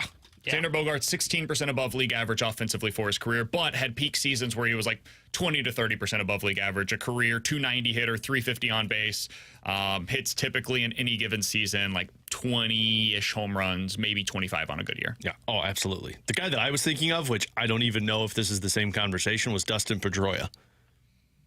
I feel like there's more to his profile that's a little different, and maybe that is closer. But I mean, he was never a power guy, if I remember correctly. Sure. Pedroia was, but you had a guy that every single season was hitting above 300. And I think he won an MVP or was in the MVP conversation solely off of him leading the league with hits. So, I mean, that was the first one I thought of when Keith was going through. It was like, this guy's just good at everything. Doubles machine, too. Yeah, so, I mean, maybe that's, and he was a smaller stature guy. Sure. He wasn't this bulky dude. Regardless, if you're telling me that you could give me one of those guys, I'm all in, because at picking 7th overall, I need an impactful player. And it sounds like that if you're telling me he's got all-star potential, that's an impactful player. Yeah, I think if you said I could lock in he's Xander Bogaerts, I'd say yes. I think offensively too. Yeah, offensively. I think he should be better defensively. Defensively, I would not lock that button in, but offensively, I would, because that's a bat that it can be 20% above league average, and like you said, he's going to have some years where he really peaks and can put together a all-star caliber year and potentially be in an MVP conversation. I know a lot of people view Keith Law as a controversial figure for his voting in the Cy Young 16, 17 years ago, whatever it was.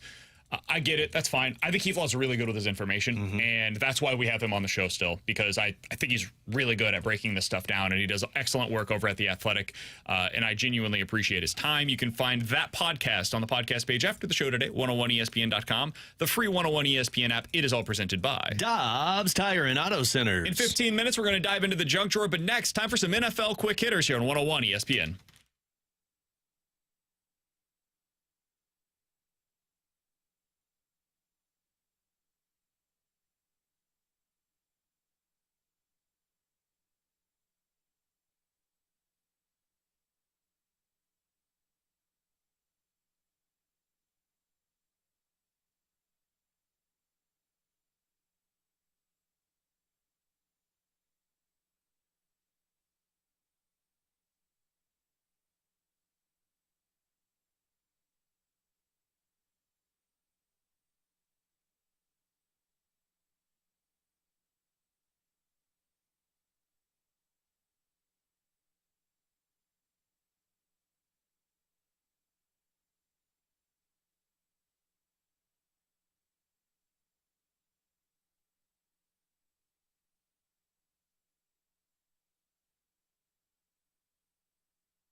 Alex Ferrario with you to talk about my friends at Classic Air Care, making people comfortable since 1926. If you've had problems with your HVAC system in the past and used a different company, you've been through this before, right? You're worried your air or your heater is broke. You call and they say they'll get back to you. They don't get back to you for 24 hours, and you're wondering when you're going to get somebody out. That is not the case with Classic Air Care. I can attest to this because I've been on their maintenance program multiple times. I've had to call and have them come out and check out my 28-year-old unit, and they respond quickly. But when my HVAC system went out a few weeks ago, I called them on a Saturday. They called me back Monday morning and had somebody out there that same day to take care and look at our unit. If you're in the market for buying an HVAC system because yours is old like mine was, well, they've got financing for you. But what I love about it is you get honest, trustworthy, and knowledgeable technicians when they come out. No matter who you have come out, they're going to help you and solve your issue. You can check them out online. You could also give them a call today. Classic Air Care. Tell them Alex Ferrario sent you. ClassicAirCare.com.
Terry Hendrickson here with a Sports Center update driven by Johnny Londoff Chevrolet and Johnny Londoff Autoplex. Last night was Major League Baseball's All-Star game as the AL All-Stars beat the NL 5-3. The Cardinals are off for the next 2 days before they get back in action on Friday when they will start a 3-game set at the Atlanta Braves. 6:20 will be first pitch for Friday night's game. The Sports Center update is driven by Johnny Londoff Chevrolet and Johnny Londoff Autoplex. See them at londoff.com. Chevy, together we drive.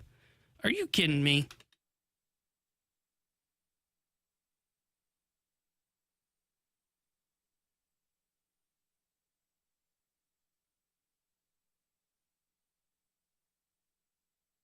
With Alex and T-Bone on BK, you got BK and Ferrario here on 101 ESPN. Time for some NFL quick hitters. Guys, it is officially done. Caleb Williams has signed with the Chicago Bears. Oh, they were worried he wasn't going to sign. This was a weird one.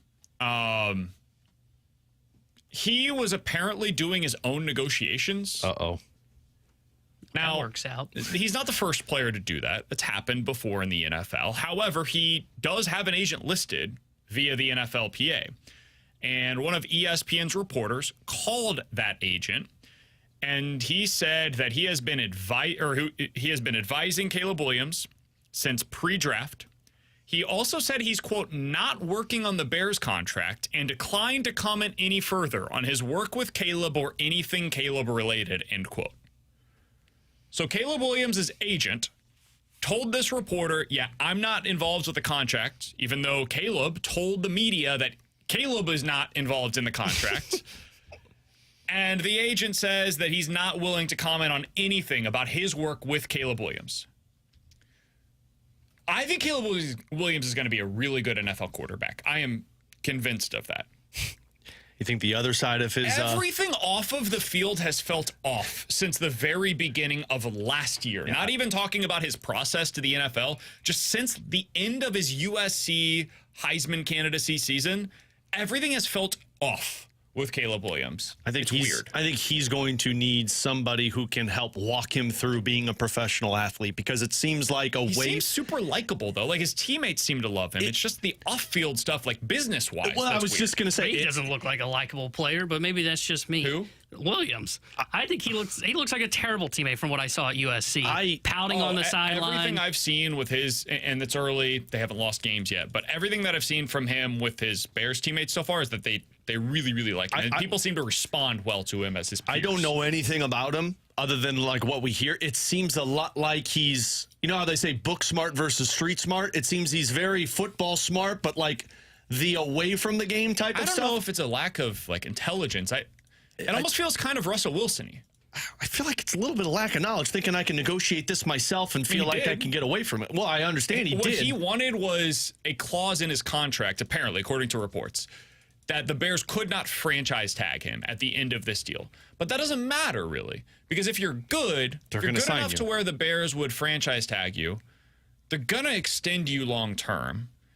And I mean, I guess you don't want to get into the fifth-year option, which is going to be a crazy amount of money for a number 1 overall pick. But you don't want to get into the Daniel Jones situation. But again, if you get into the Daniel Jones situation, where didn't they franchise tag him multiple times, or once before they gave him the long-term contract? It's weird. I think it sounds like decided not to give him setting up a I want out in 5 years type of thing. Kind of feels that way, right? Because he didn't want. I mean, there were all kinds of reports whether you take him or leave him that he didn't want to be drafted by the Bears. And that's what that sounds like to me is, well, why else would you care about the franchise tag if you don't think you want to be there in 5 years? That's the only way I could read it. Yeah. Like, I can't think of any other way to read Not this. a great start for a relationship between a team and not at all. pick. Seems like we're going to burn a lot of bridges before we even get into the league, which I don't think is a good thing to do, which is why I said it's a little bit of like away from the field. I don't know if you're as smart as you need to be. You might need some guidance in terms of these first couple of years. All the stuff off the field, it reminds me so much of Lamar. Reminds me so much of what happened with Lamar. Because Lamar was I think his mom served as his agent during the pre-draft process, and that kind of pushed some people back a little bit. And then during we all remember what the process was for him to get his next contract. It was a nightmare. But ultimately it got done. And Lamar's been really good in the NFL, and his teammates absolutely love him. So maybe it won't affect anything. Just some stuff worth keeping in mind. But he's signed. He's going to be a Bear. He's ready to go for training camp. All right, ESPN.com is doing this breakdown. We've been talking about some of the different position groups that they've been talking about. Their top 10 list that came out today, Alex, based on executives, coaches, scouts across the NFL, is the wide receivers. Hey-o. I think we all agree that the number 1 wide receiver in the NFL right now is Justin Jefferson, right? Yep. Yeah. Would you guys have anybody else that's in that same tier? Because I feel like he's almost in a classification of his own. Yeah, I think I would say you're by yourself at that level. 25 years old, has done it at the highest possible level. First 3 years of production in the NFL are higher than anybody in the history of the league. Got the massive contracts, deserves every penny of it. I do think he's going to be interesting now without Kirk Cousins 100%. throwing the ball to him. That's going to be a massive turning point for him. Because if you're Tyreek Hill, you've shown it. Yeah, I was with Patrick Mahomes, but I'm doing it with Tua also. As long as you have a certain level of quarterback, and that's all he needs. Like, if you've got a Tua level of quarterback, you can be super productive. A.J. Brown's another one where I did it with Ryan Tannehill, and now I'm doing it with Jalen Hurts. When you do it with multiple quarterbacks, I feel like it sets you in a criteria that it's not just the guy you were thrown to. Number 2 on this list was Tyreek Hill. I think that feels right. Yeah, I'd agree with that. Number 3, Jamar Chase. I think a lot of people would have Jamar lower than this after what he did last year. I would not. Jamar Chase terrifies me. When that dude is on the other side as an opposing fan, or if I've bet on the other team, I want no part of Jamar Chase being a part of the game plan, because that dude at any time can go for 75 yards and a touchdown. I totally agree he's the number 3 receiver in the NFL right now. Yeah, I mean, I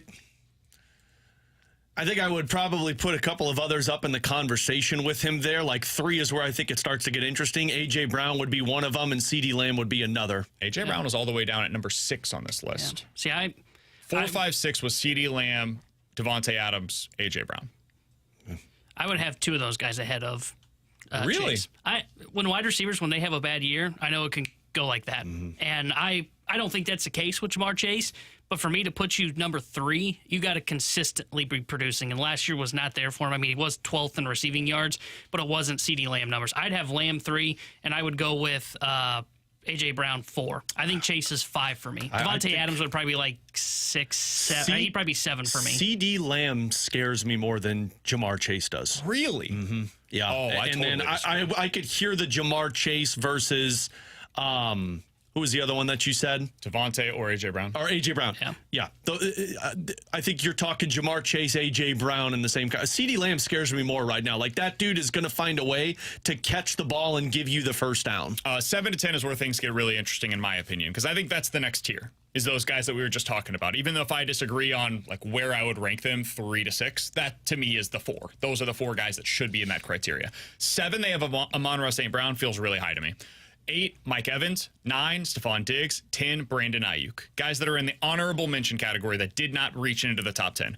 Cooper Kupp, Deebo Samuel, Garrett Wilson, Jalen Waddle, Devontae Smith, Nico Collins of the Texans as well, Amari Cooper, and DJ Moore. To me, the guy that I think is most underrated on this list is Garrett Wilson. Garrett Wilson should be part of the top 10. I agree. Mm-hmm. I understand that last year was a down year for him. Look at the quarterbacks that were throwing him the football, guys. This year, I expect a monster season from Garrett Wilson. I think he proved everything he needed to 2 years ago as a rookie.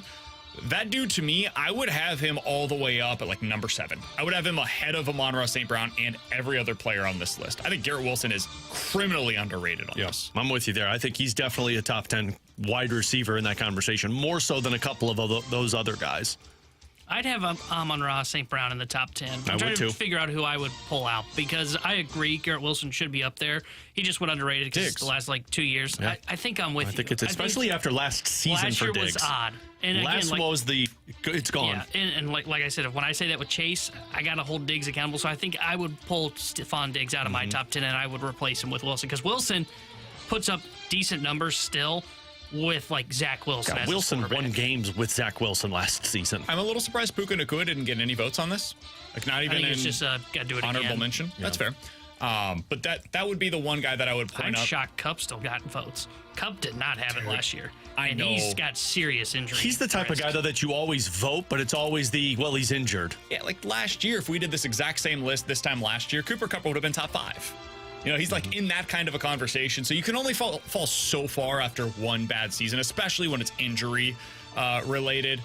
If you guys had to say one guy that you expect to jump up this list from where they are right now to where they will be at the end of this season, who would you go with? I'd put Nico Collins there. I think Nico Collins is going to be he and Tank Dell are going to be your best wide receivers on Houston and not Stephon Diggs. And I think Nico Collins is going to be that wide receiver 1 for Houston this year. I think I'm with Alex. I think he's the one for me. Wow. I think Collins is a stud. And I think when you get C.J. Stroud to repeat what I think will be another excellent sophomore season, I think Collins is going to be his number 1 guy. It's not going to be Diggs. You're going to see Collins there. They're going to be on a really good team. I think he's the one that probably really jumps up on this list. I think Tank Dell's your deep threat. Nico Collins is the guy you're throwing the ball to every single situation. And you've got the threat of Stephon Diggs, who I don't know if they're going to use as much. Roma Dunze. That's going to be my guy. Rookie wide receiver for the Chicago Bears. Yeah. I loved him in the draft. Absolutely loved him in the draft. He does everything well, man. Yeah. He has some Jamar Chase in him in that at any level, from any place on the field, that guy is going to be a problem. And when you have a player like that that's as physical and as competitive as Roma Dunze is, maybe he doesn't end up in the top 5 or 7 after the end of this season because he's a rookie, but I think top 10 is very much in play for Roma Dunze by the end of the season. I would go with him. Where was DJ Moore? On the outside looking in, he was listed as the final honorable mention. I think he might jump too. If Caleb Williams is as good as they're making him out to be because of Roma Dunze and because Keenan Allen is so iffy with the injuries, sure. I think DJ Moore is still going to be their best wide receiver on that team. I mean, Puka's another guy that you could throw into this. Yeah. Yeah, I didn't want to throw him in there just because, like, if he has another great year, it felt like it's one of those words. Oh, of course he's going to skyrocket. But yeah, I totally agree because I think he's now by far the clear number one in LA. It's no longer Cup. He's Tanner Hendrickson. That is Alex Ferrario, and I'm Brandon Kiley. Coming up next, we're going to dive into the junk drawer here on 101 ESPN.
Alex, I will never forget growing up, my grandpa, we called him Gramps Hal, lived out in Denver, Colorado, but it was like Colorado. Where he lived. Like Missouri. I will never forget going to his house as I'm like of age to really understand what my surroundings are. And we went downstairs. My Gramps' house smoked a pipe, right? It was like a tobacco pipe. Oh, nice. Tobacco. Is everything end in A with your Gramps? Yeah, 100%. And he was one of those that was ready for the apocalypse at all times. Oh, doomsday guy, huh? Oh, yeah. Did he have his doomsday shed shelter? Outside. Nice. It was ready to go. He had everything he needed. And downstairs, he had this like little train station, I guess it was, where he has like the model trains that he's got in at all times. Alex, I'm telling you, like 24 hours a day. A train track of where he can escape to. Well, basically, 24 hours a day, the train was going at Gramps Hal's place. I don't know why. I don't understand it. R.I.P. Gramps Hal. Every time I think of the Doomsday People, I think of the Office episode where Dwight stocks all of the food for the end of the world and then he has to eat it all. And so he's just downing these like pickled cucumbers and like this expired milk. The reason why I'm bringing this up is because Costco wants to make sure that all of us are prepared when the zombie revolution begins. They are now offering an emergency kit in buckets that provide 150 freeze-dried servings with a shelf life of 25 years. Now, this is a total of 25,000 calories. It is available for you right now for $79.99. The reason why I bring this up, is there really a market for this? Oh, my God, clearly they believe that there are people out there that are going to be willing to pay $80 for these buckets. Dude, and so many of them that they're going to be stocking the shelves of Costco's across the nation. Dude, the zombie apocalypse crowd is no joke. Like, it's not just I'm the underestimating apocalypse. how many there are. Yeah. I thought it was just my Gramps Hal out in Colorado. It's not just the apocalypse crowd. Like, it's the specifically the zombie apocalypse crowd that believes this is going to be a thing. When is it coming? Do we know? It's got to be ready at all There times. wouldn't be a market. Well, I guess it'd be a better market, probably. Yeah, you probably have more of it. I feel like it's I every don't want 5 years that it's I don't want to coming. be around if there's a zombie apocalypse. I'm sorry. That's the thing. It's like, I'm not going to spend money on surviving the apocalypse. I'm probably just going to go down fighting. If it's going to happen, it's going to happen. I'm not going down fighting. I'm just You're just going to lay down and take it? I'll be fine. Oh, come on, man. Make you me got a zombie. You got to at I've least never make seen it a look quiet good. place, but I feel like I would just go outside and make a sound. Mine's always the... Just be like, hey, come over here. Big A just goes outside. Hey! You got a family, man. I At least understand. try and protect I would them. tell them to be quiet. I'm going to go out there. You guys be quiet. I'm just going to end this now for me. It's just not worth it, man. I'd be all right. Like, whatever you believe the afterlife is, I'm going to be a part of that. I don't need to be a part of this one anymore. You're just going to submit that quick, eh? Yep. Okay, well, remind me not to be around you when it happens. Oh, yeah, I'm of no use. I mean, unless you want somebody to be, like, thrown to the wolves, right? Then I guess I could be helpful. You could use him for an escape. As You only bait? get one of those. Oh, yeah, he's absolutely bait. We take him with us, and I was like, let's just use him Alex when definitely we the get guy, close. though, that would betray you, the zombie apocalypse. God, yes. Like, at this point, it's not a spoiler, but in The Walking Dead, I think in, like, the first or second season, they're, like, running away from zombies. And I remember this guy, he's like, oh, well, somebody's got to sacrifice, so he shoots him in the leg, and it gets away. Hey, I would tell you to shoot me. Ferrario and Yeah. And don't do my leg. Like, just go for the heart, man. Oh, no, I'm going to make it interesting. I got to make it You wouldn't be theatrical around for this long into me. the apocalypse. I got to make it theatrical for me and see if you can outrun them. Who's most likely to make it through a zombie apocalypse at this station? I put myself up there. I've thought about it a lot. Really? Didn't realize that. Well, when I was younger, like Shaun of the Dead, you got to understand. Shaun of the Dead, I don't know if you guys have seen it, was very popular. Me and my buddy watched it all the time. T-Bone, are you familiar with that? That was I like, feel like that was pre-T-Bone. that was when me and my buddy were like, yeah, you know, when the zombie apocalypse happened, how would we handle it? So I think We'd be great at it, dude. probably, yeah, that's exactly what we sounded like with the I feel dudes like at the end of Rockio it. would be prepared for it, but somebody would pull Yeah, dude, no. you can't be around no longer. Oh, no, yeah. Rockio would be the one that it's like, hey, I can't take and I this say guy that anymore. out of love. Rockio and BK would be the two guys that like, I can't be around this guy anymore. We got to just Again, offer I him up. told you I wouldn't make you make that decision. I would make that for me early on. No, I'd keep you alive If the just long zombies enough. appear and there is something on the news that says, hey, the zombies have arrived, take shelter, I would say, nah, man, I'm just going to go outside. I'm running towards the zombies. I'd keep you alive. Not to fight them. I'd keep you alive solely because I need to use you at some point to get away from a sticky situation. Somebody said Marshy. I could see that. I could see that. Marshy sticking around for a while. I think Stelter would be the one most likely to fight. Yeah. I'm trying to think. I could see Jamie being pretty good at it because you're going to have to, bring a physical aspect to this. I can see Kerry getting backed into a corner with a bunch of zombies and be like, I'm going to get out of this, and I'm going to get out of this solely off of my body. And I wouldn't bet against him. I wouldn't tell you that much. You just see a line of them just going down, and it's just Kerry just driving through all of them. I'm pretty confident in my abilities to stay alive for a pretty decent amount of time. I've got BK's the one BK's I'm saying this dude's I'm going making quick. my calls, saying my goodbyes, and I'm getting out there, man. That's it. That's all I got in me. Oh yeah, Marshy's already texting me his plans. You got plans? Oh, he's got plans. Oh, don't send him to BK. Well, he sent them to BK too. He knows BK's not going to make it also. Marsha, I'm a little offended I didn't get him. Wait for the next round. That's exactly what you do, Marsha. You know how this works. You got to just keep finding ammo. Breaking open barrels and seeing if you can find more ammo. Nah, man. BK That's how they did in The Walking Dead. You know those realistic. you know those things at New Year's Eve that you blow it. I'm taking shrooms and running. Well, the shrooms are going to be worse for you. At least it makes it fun. This is the impact of the expanded college football playoff, huh? I'm in. We'll do that next year on 101 ESPN.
With Alex and T-Bone on BK, you got BK and Ferrario here on 101 ESPN. So, Alex, I was reading yesterday over on The Athletic about what the college football playoff expansion means, big picture-wise, for college football fans.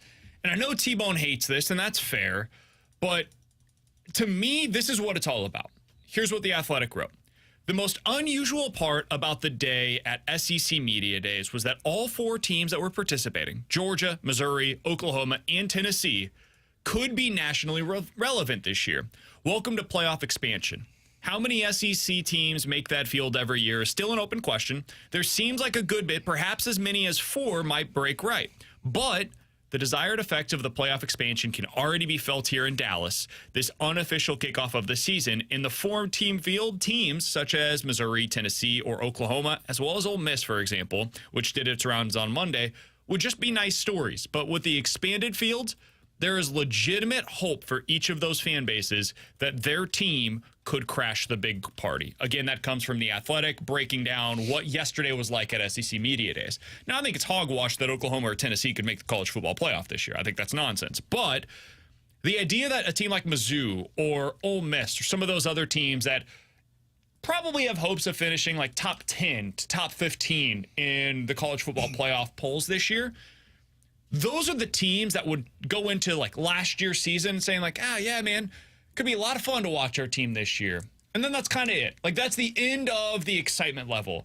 This year, as I was watching yesterday at the SEC Media Days, I was like, hot damn, that's my team. My team could go to the college football playoff this year. And I'm feeling that as a Mizzou fan, just like I think it's nonsense that Oklahoma or Tennessee could make it. Their fan bases should feel that way, though. And so going into the season, there are more teams, more fan bases that are more engaged than ever before. And unlike baseball, which expanded its playoff and saw everybody try to chase to the middle, with college football, everybody's still aiming for the top. Got chased for 10 wins. Yeah, and so it becomes a thing where you are legitimately including more fan bases in this ultimate prize without jeopardizing what is the goal for most of the teams. And that's why I like where we're at right now with college football. It creates intrigue for a lot more teams, which I think is important for college football. When you have that many teams that are focusing on having the opportunity. And I know T-Bone talked a lot about how it takes away some of the excitement for those games in terms of the playoff implications.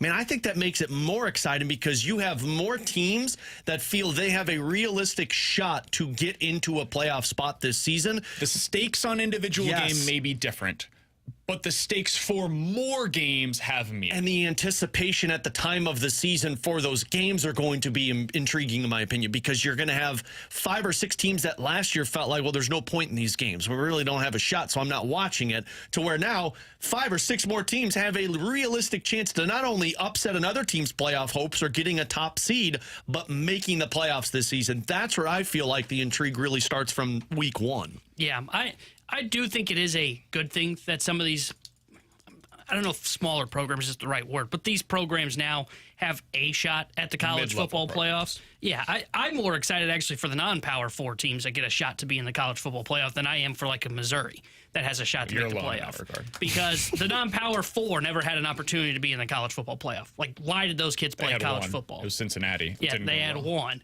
But like that had to like went well. That was a season that playoff run was built off of 2 seasons, really. So that's true. I'm more excited about that it gives meaning to those smaller schools. Otherwise, like, why the hell would you play in the MAC? Why the hell would you play in the AAC? Like, it just didn't make sense. So I do agree to an extent that some of these programs like Missouri, it gives them a chance to be in it. My just biggest fear is, like, do we all of a sudden, like, Georgia, Bama, doesn't really matter in the regular season when they play. That's my biggest fear. Like, I want to see when you had those not just good team or great teams, but like the unbelievably, no doubt about it, top 4 teams in college football, top 6 teams in college football, when they would run into each other in the regular season, that's when you get an all-time classic game. And now you're going to be talking about like, oh, well, the 12th and 13th best team played. Okay, those are good teams, but they're not great. And that's where I just think it's demise. Didn't we just see this? Like, last year, you went into a game between Ohio State and Michigan, and there was real potential that it didn't matter. If Ohio State ended up winning that game, both were probably going to end up getting into the college football playoff. So, like, the stakes on that one weren't what it could have been in previous iterations of that matchup. So I I think there's just going to be more games that matter this year. I think it's more games that matter, but it's, I don't know how to say this, but like the 12th team in the college football playoff or 11th team in the college football playoff, a team that, let's be honest, probably doesn't have a shot at winning the college football playoff. Sure. Do I care to have the regular season games matter more as a casual fan? You might not, but it expands the footprint because so much of college football's focus is in the Southeast right now. Like, whether it, and now last year was a good year for college football. Like it expanded. Washington, the Pac-12 in general was better. And so there was a bigger footprint for college football. But generally speaking, it's Georgia, it's Alabama, it's Clemson, it's Texas. Like those schools that are like Southern and really Southeast focused, that's where the vast majority of the focus is, the attention is across the college football landscape. I think now you get into whether it's West Coast, Upper Northeast, like there are more schools, more fan bases, a greater geographical footprint that becomes more interested in their team and what they could ultimately accomplish that team. Like last year, Arizona would have potentially been involved in the college football playoff conversations. Notre Dame could have been close. Now, I don't think Notre Dame was very good last year, and so that's to your point, T-Bone, on them not having a chance once they get there. But I think it's good nationally for the relevance of the sport when Notre Dame's involved. It's like stuff like that to me, like Kansas last year. Early on last year, they would have been talked about as, does KU have a chance to get into the college football playoff conversation? That's good for this, man. That to me is what the sport needs more of, not less of. So I think it's going to be, we're going to look back on this, in my opinion, 5 years from now and saying, I can't believe that it took this long to get to where we are today. I still believe to this day 8 was the number that I would have liked to have seen. But 12 is a hell of a lot better than 4. I just think it eliminates those throwaway games in the schedule that for a couple of years ago, you look at a schedule and you're like, man, I don't care until this team gets like 6 weeks into their regular season. Now, if you have legit teams that are competitive, it creates a lot more intrigue for the entirety of the season rather than just the conference play. I totally agree. And instead of it just being those games that T-Bone was talking about, like Georgia versus Alabama, or like those massive games on the schedule mattered a lot previously, they'll still matter now.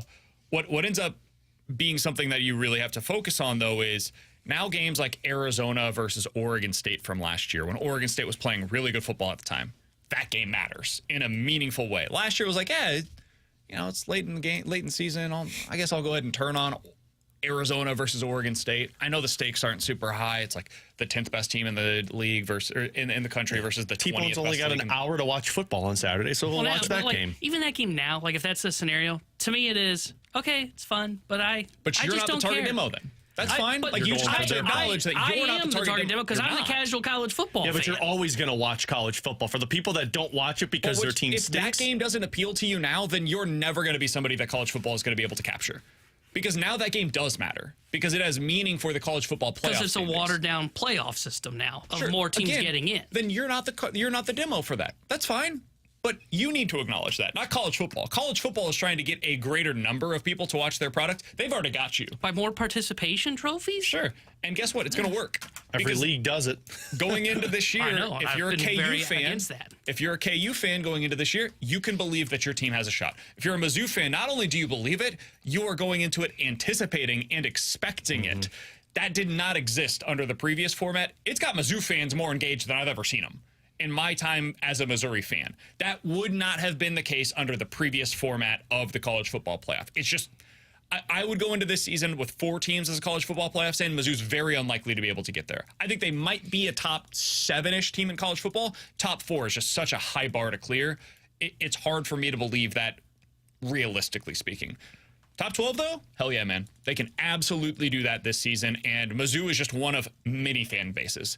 Ole Miss is another one of those. You want that fan base engaged. That is a fan base that should be engaged in college football.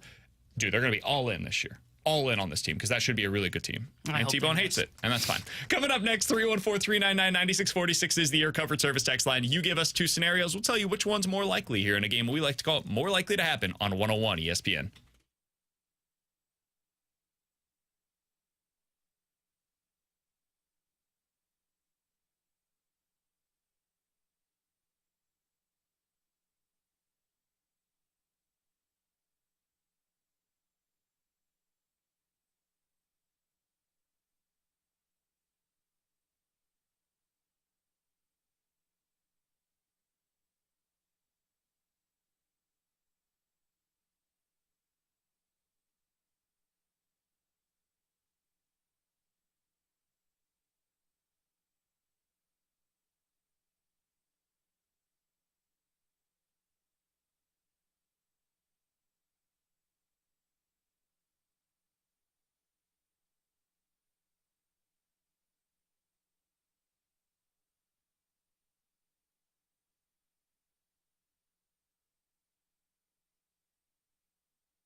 Alex Ferrario with you to talk about my insurance agent, Tracy Bibb, who has been very busy over these last couple of days, especially yesterday with all of the rain that we got. And I know a lot of people listening had issues with their flooding. My sister, her entire basement was covered in water, flooded out because of all of the rain yesterday. And this is why you need the right insurance agent. That is Tracy Bibb. Tracy is always there for you. And she talked with us yesterday about the importance of that flood coverage, because a lot of times the insurance that you're with doesn't cover flood problems with your home. So make sure you're with somebody who's upfront, who's honest with you, and always in contact with you. And that is Tracy and her team. Also, making sure that they are getting you the most competitive rates for your car and home insurance. All you got to do, give Tracy a call at 314-328-4260 and tell Tracy you heard me talk about it on 101 ESPN, and she will walk you through the entire process for a free non-committal quote. 314-328-4260.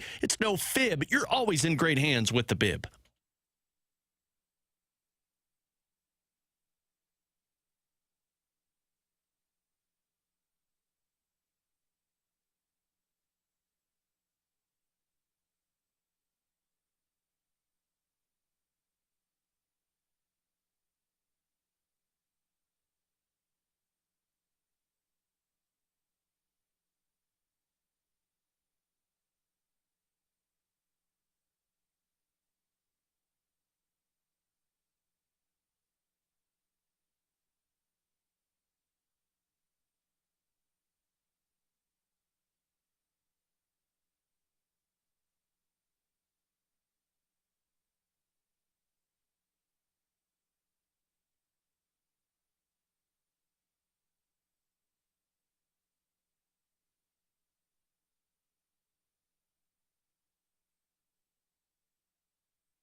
Ooh, hoo, hoo, hoo. 314-399-9646 is the Air Comfort Service text line for more likely to happen. You give us a scenario. We'll tell you which one is more likely. Two scenarios will tell you which one's more likely here on BK and Ferrario. Guys, let's start out with this one. More likely to happen for the Cardinals at the deadline. They trade for 2 relievers or an outfield bat. Oh, 2 relievers. I think they trade for 2 guys. I don't think they're both going to be high leverage. I think you get one high leverage and one like 5th, 6th inning guy. Yeah, somebody that's just there for you to take the load off of some other guys. But I just don't see where they're going to spend an asset to go out there and get an outfield bat, especially with all these guys that they'll have. I think it's going to be the 2 bullpen arms. I actually think I'm going to go more likely to get an outfield bat because I don't know if they're going to get 2 bullpen arms. I think they want one, and then I think they'll call it quits. And they clearly want a right-handed bat. They've been like publicly screaming from the mountaintops that they want one. So I'll say more likely they get a outfield right-handed bat than they get 2 relievers. 2 relievers to me. I don't think they're going to get the bat they're looking for. I keep trying to find. Okay, you want a right-handed bat that plays in center field. Who is that guy? Lane Thomas. Yeah. I can't. I guess, but Lane Thomas doesn't even really play center field anymore at this point. So I don't really think the player that they want exists, at least in terms of guys that are going to be available at this year's deadline. So I'm going to go with the 2 relievers. Alex, what do you got for us? Guys, more likely to happen. The Vegas Golden Knights miss the playoffs this season, or the Blues make the playoffs this season? Make or miss the playoffs? Make the playoffs for Vegas, or the Blues miss the playoffs? Vegas makes it. Or I guess both. I think both of those. Sorry, no. Vegas misses the playoffs. Blues make the playoffs. That's what I said the first time. Okay. Vegas misses the playoffs. Blues make the playoffs. I guess Vegas misses. I don't know how likely it is that the Blues are going to make the playoffs. I would say it's very unlikely. $6.5 million more dollars to spend now. Yeah, they're not spending that. I don't know who's going to make it. Like, here's the thing. I think 4 teams are making the playoffs in the Central Division, which means 3 spots, 1 wild card. I know the Vancouver Canucks and the Edmonton Oilers are going to be playoff teams. And now you've got 1 more Pacific Division spot and 1 more wild card spot. And between LA and Vegas, I think LA's better. And now it's Vegas, St. Louis, Minnesota, Calgary, Seattle, Utah for 1 wild card spot. I don't think Vegas is going to be very good this season. And I know I always eat my words, but I just always assume they're going to be better than I expect. I'm just still waiting for their big trade. They got nothing else to trade. And goaltending, man. Yeah. When you got defense, goaltending, and like 3 really good forwards. They just traded away the goaltender that played so much for them because Aiden Hill was hurt last year. Aiden Hill was pretty good for them, though. Like I just think when you have that kind of defensive core, and they went through some significant injuries a year ago, and maybe that happens again. It's possible. Some of those guys are a little up there in age. No offense now. I think they're going to figure it out. So I think they're more likely. But there's also the downside. So I don't know. T-Bone? I'd say more likely they miss, just because I don't think the Blues are a playoff team. Guys, more likely to happen. Nolan Gorman will have 2 40-home run seasons with the St. Louis Cardinals by the time his career as a Cardinals done, or Alec Burleson will have 2 30-home run seasons. Burleson. 40 is just such a big number, man. Yeah. We talked about this probably about a month ago. It's just too It's so rare that a guy gets 40 home runs, and to do it multiple times, and I don't know if Gorman's going to be around here long term. Like, after talking with Keith Law, my first thought was, man, I don't know if Burleson pushes out Nolan Gorman in terms of does the bat make up for what you're lacking with Gorman if you trade him? Maybe Weatherholt's the guy that ends up pushing him out, and that could happen after next season. Well, and you also have Sajasi who could play the infield and be a second baseman for you. So I'm Burleson. I don't think Gorman is going to be here much longer. I'm with you because I don't think Gorman will be a Cardinal much longer. I think he can do back-to-back 40 home run seasons, and I think it could be like 1 year and then 2 years later he does it again. But like to your point on how hard it is to do, you know how many times Kyle Schwarber's hit 40-plus home runs in a season? Twice. Yeah. And it was 21 and 22. All right, let's get to this text line. 314-399-9646 is the Air Comfort Service text line for more likely to happen. From the 618, more likely right-handed outfielder to be added to the Cardinals, Robbie Grossman or Kevin Pillar? I'm going Pillar on this one. Isn't Grossman a lefty? I thought Robbie Grossman was left-handed. Maybe I'm wrong. That's both. So he's a switch hitter. So technically he's still a righty. I'll go Robbie Grossman. We love switch hitters. Splits-wise, much better against left-handed pitching, so effectively a right-handed hitter. I'll go Robbie Grossman. Who's the other name you said? Kevin Pillar. Kevin Pillar. Pillar's such a Cardinal. I'll say Pillar. I don't think Texas is going to sell. That's the other thing is I'm worried they're not going to be sellers. Yeah, so I'll go Kevin Pillar just because I think he's going to be traded this year at the deadline, and it feels very Cardinals-y. All right, from Rob, more likely to happen, Jordan Walker or J.J. Weatherholt develop into a fringe all-star level player for the Cardinals? I think it's more likely Walker just because I've seen it. Yeah.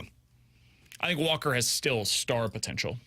Yeah, I'm going to go Jordan Walker because like Weatherholt hasn't even tasted Major League Baseball anywhere near it yet. And Jordan Walker has seen it. It's just a matter of getting them to develop that way. Yeah, I'm with you guys. Because I haven't seen Weatherholt in even the minor leagues yet, I would still say Jordan Walker.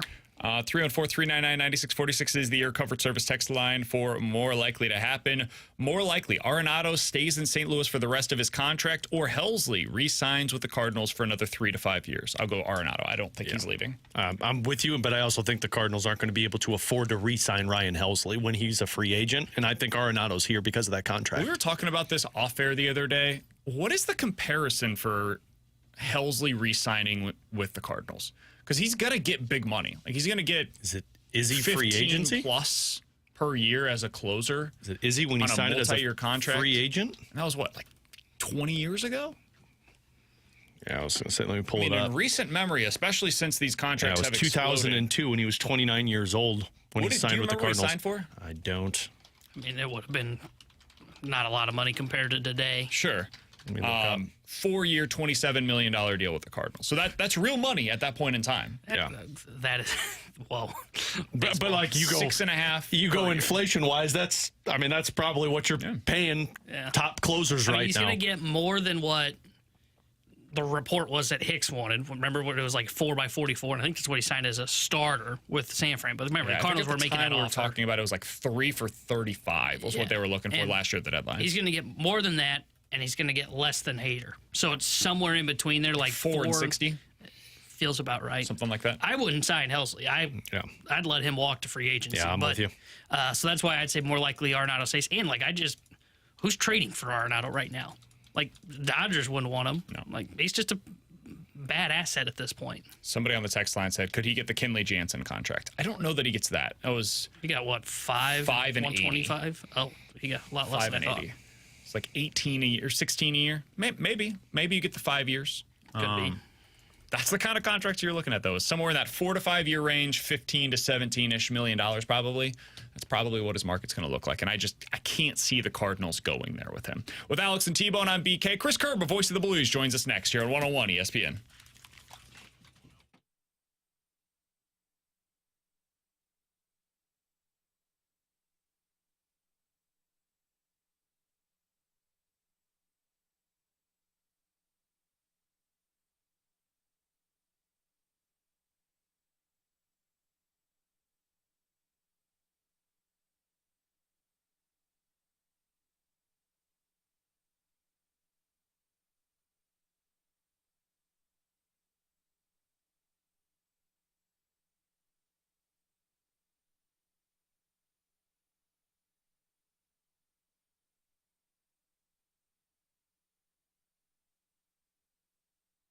How'd you feel when you woke up today? Did you feel like you were a little groggy, didn't get the best sleep that you could have? Are you feeling like your workouts aren't giving you the kind of results that you're looking for? Are you just struggling with some weight loss goals that you've had that you decide, you know what, I think I might need some help with this?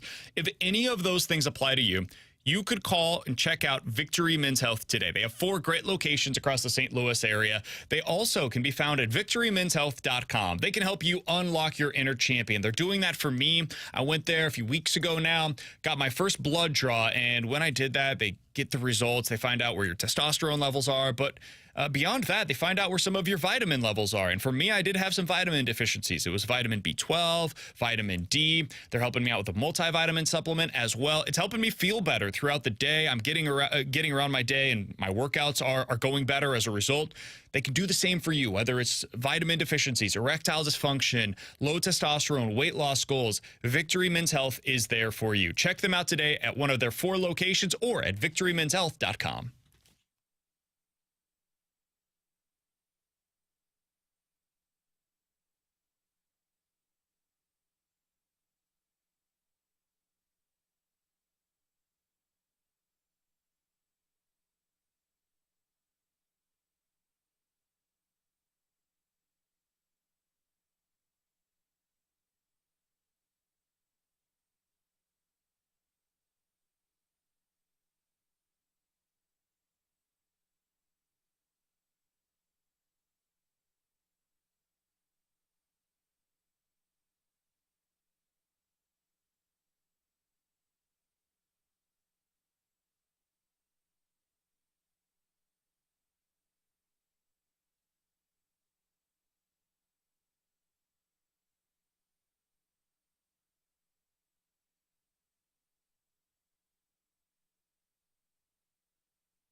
Tara Hendrickson here with a Sports Center update brought to you by Saliga Heating and Cooling. Last night was Major League Baseball's All-Star game as the AL beat the National League All-Stars 5-3, and the Cardinals are off for the next 2 days before they resume the second half of the season, which will be on Friday when they start a 3-game set at the Atlanta Braves. 6:20 will be first pitch. The Sports Center update is brought to you by Saliga Heating and Cooling, an independent American Standard heating and air conditioning dealer.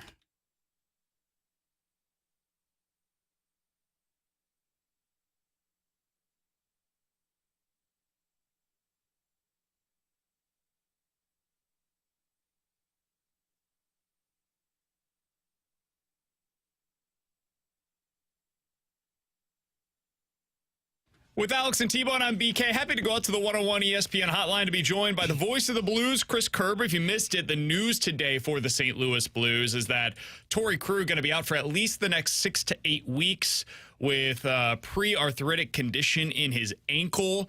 If he ends up getting to training camp, that's roughly the timeline, and they find out he needs surgery on that ankle, he will miss the entirety of the 2024 season. And with that as the backdrop, we go out to the 101 ESPN hotline right now to be joined by Curbs, the voice of the Blues here on BK and Ferrario. Curbs, we appreciate the time as always, man. What was your reaction when you saw that news yesterday? Well, my first reaction was honestly just really being bummed for Torey Krug. I know he loves putting that blue note on. I know he loves playing here. And I hate when those kind of things come in that, one, put a player's career in jeopardy, or two, could potentially take him out for an entire season. So I hope that the approach, and I did look into this, guys, a little bit. This isn't, hey, a player saying I want to do a non-surgical approach and see if that goes. The team and Torey are on the same page here in terms of they've talked about the approach, and they're both on the same page in terms of the approach to take. So that I think is really good news. But you're disappointed for Torey in that sense. Now, then the second reaction was, well, now some of these defensive signings are making some sense.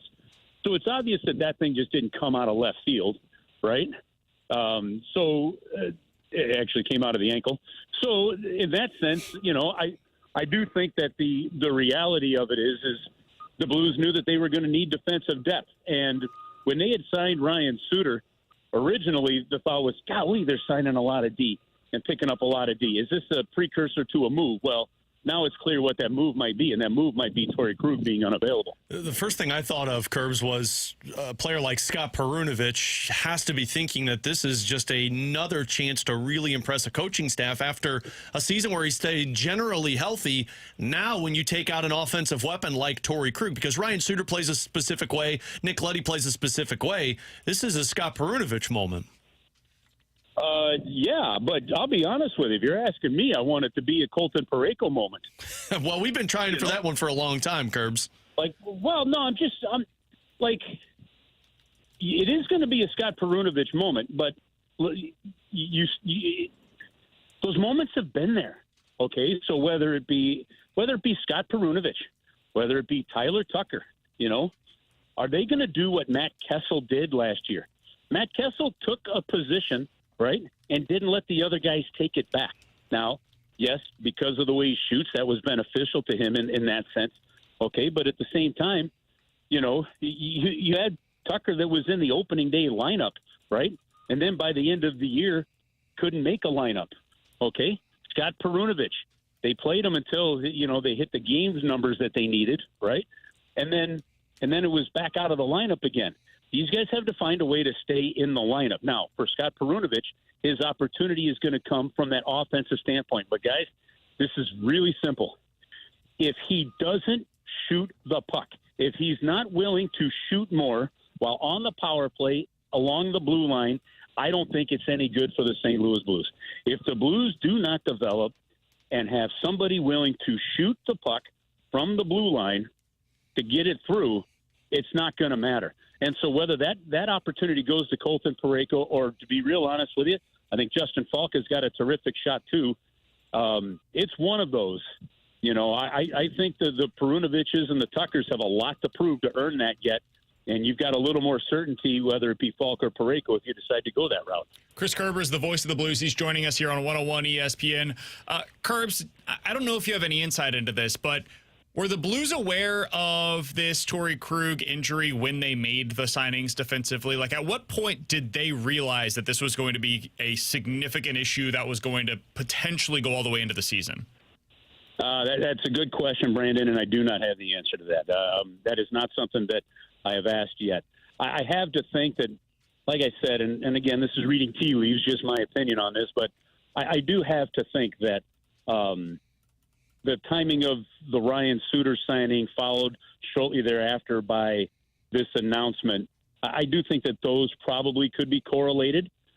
The getting a contract to Scott Perunovich, that's protecting assets of a UFA. The Joseph, contract, I think they definitely wanted someone with a little size, back there as well. So that fits Doug Armstrong's MO of bringing in veteran guys around young players, to bridge gaps. We saw him do that before with Langenbrunner and Arnott and those guys when Doug first got here. So some of this I think is predictable, but some of it I do think has to have some level of timing that what they discovered was a possibility. Curbs, what did you make when you heard about Ryan Suter signing with the Blues, a 40-year-old who still has some miles on him left after his impressive season with Dallas? Well, you know what?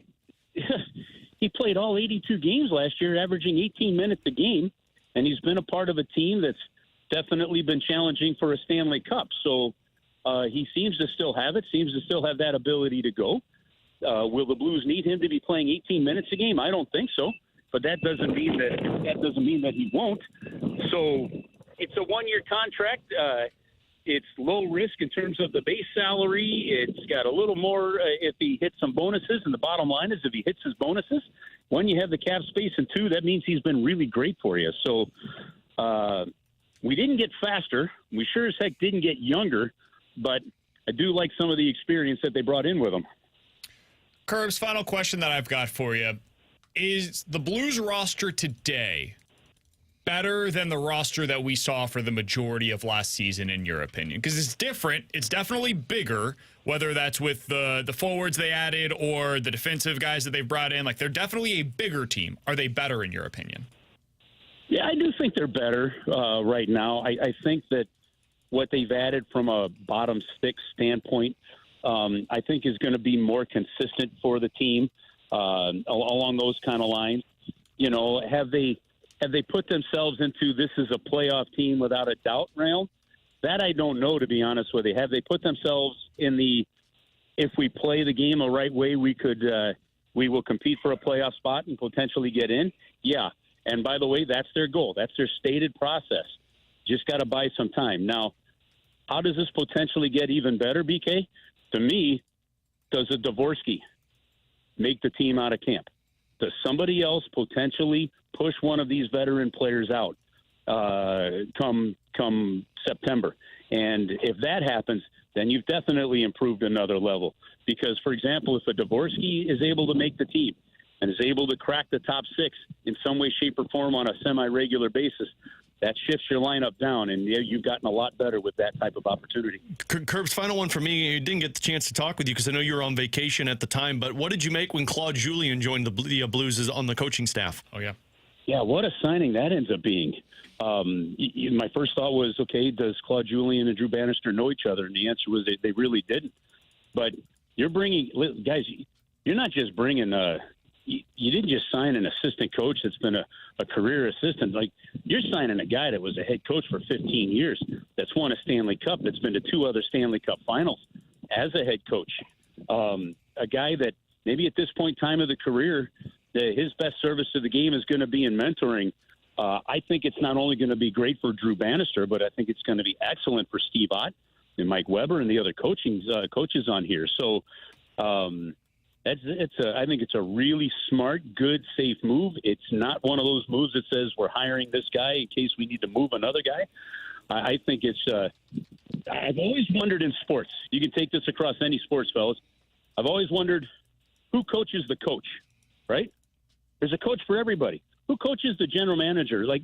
And the teams that have that kind of support, somebody to help the head coach, and for example, it would be Ken Hitchcock, talking to Craig Berube behind the scenes. It's what the Blues did with Larry Robinson in 2019. Those kind of things make teams successful, and I love that move that they made.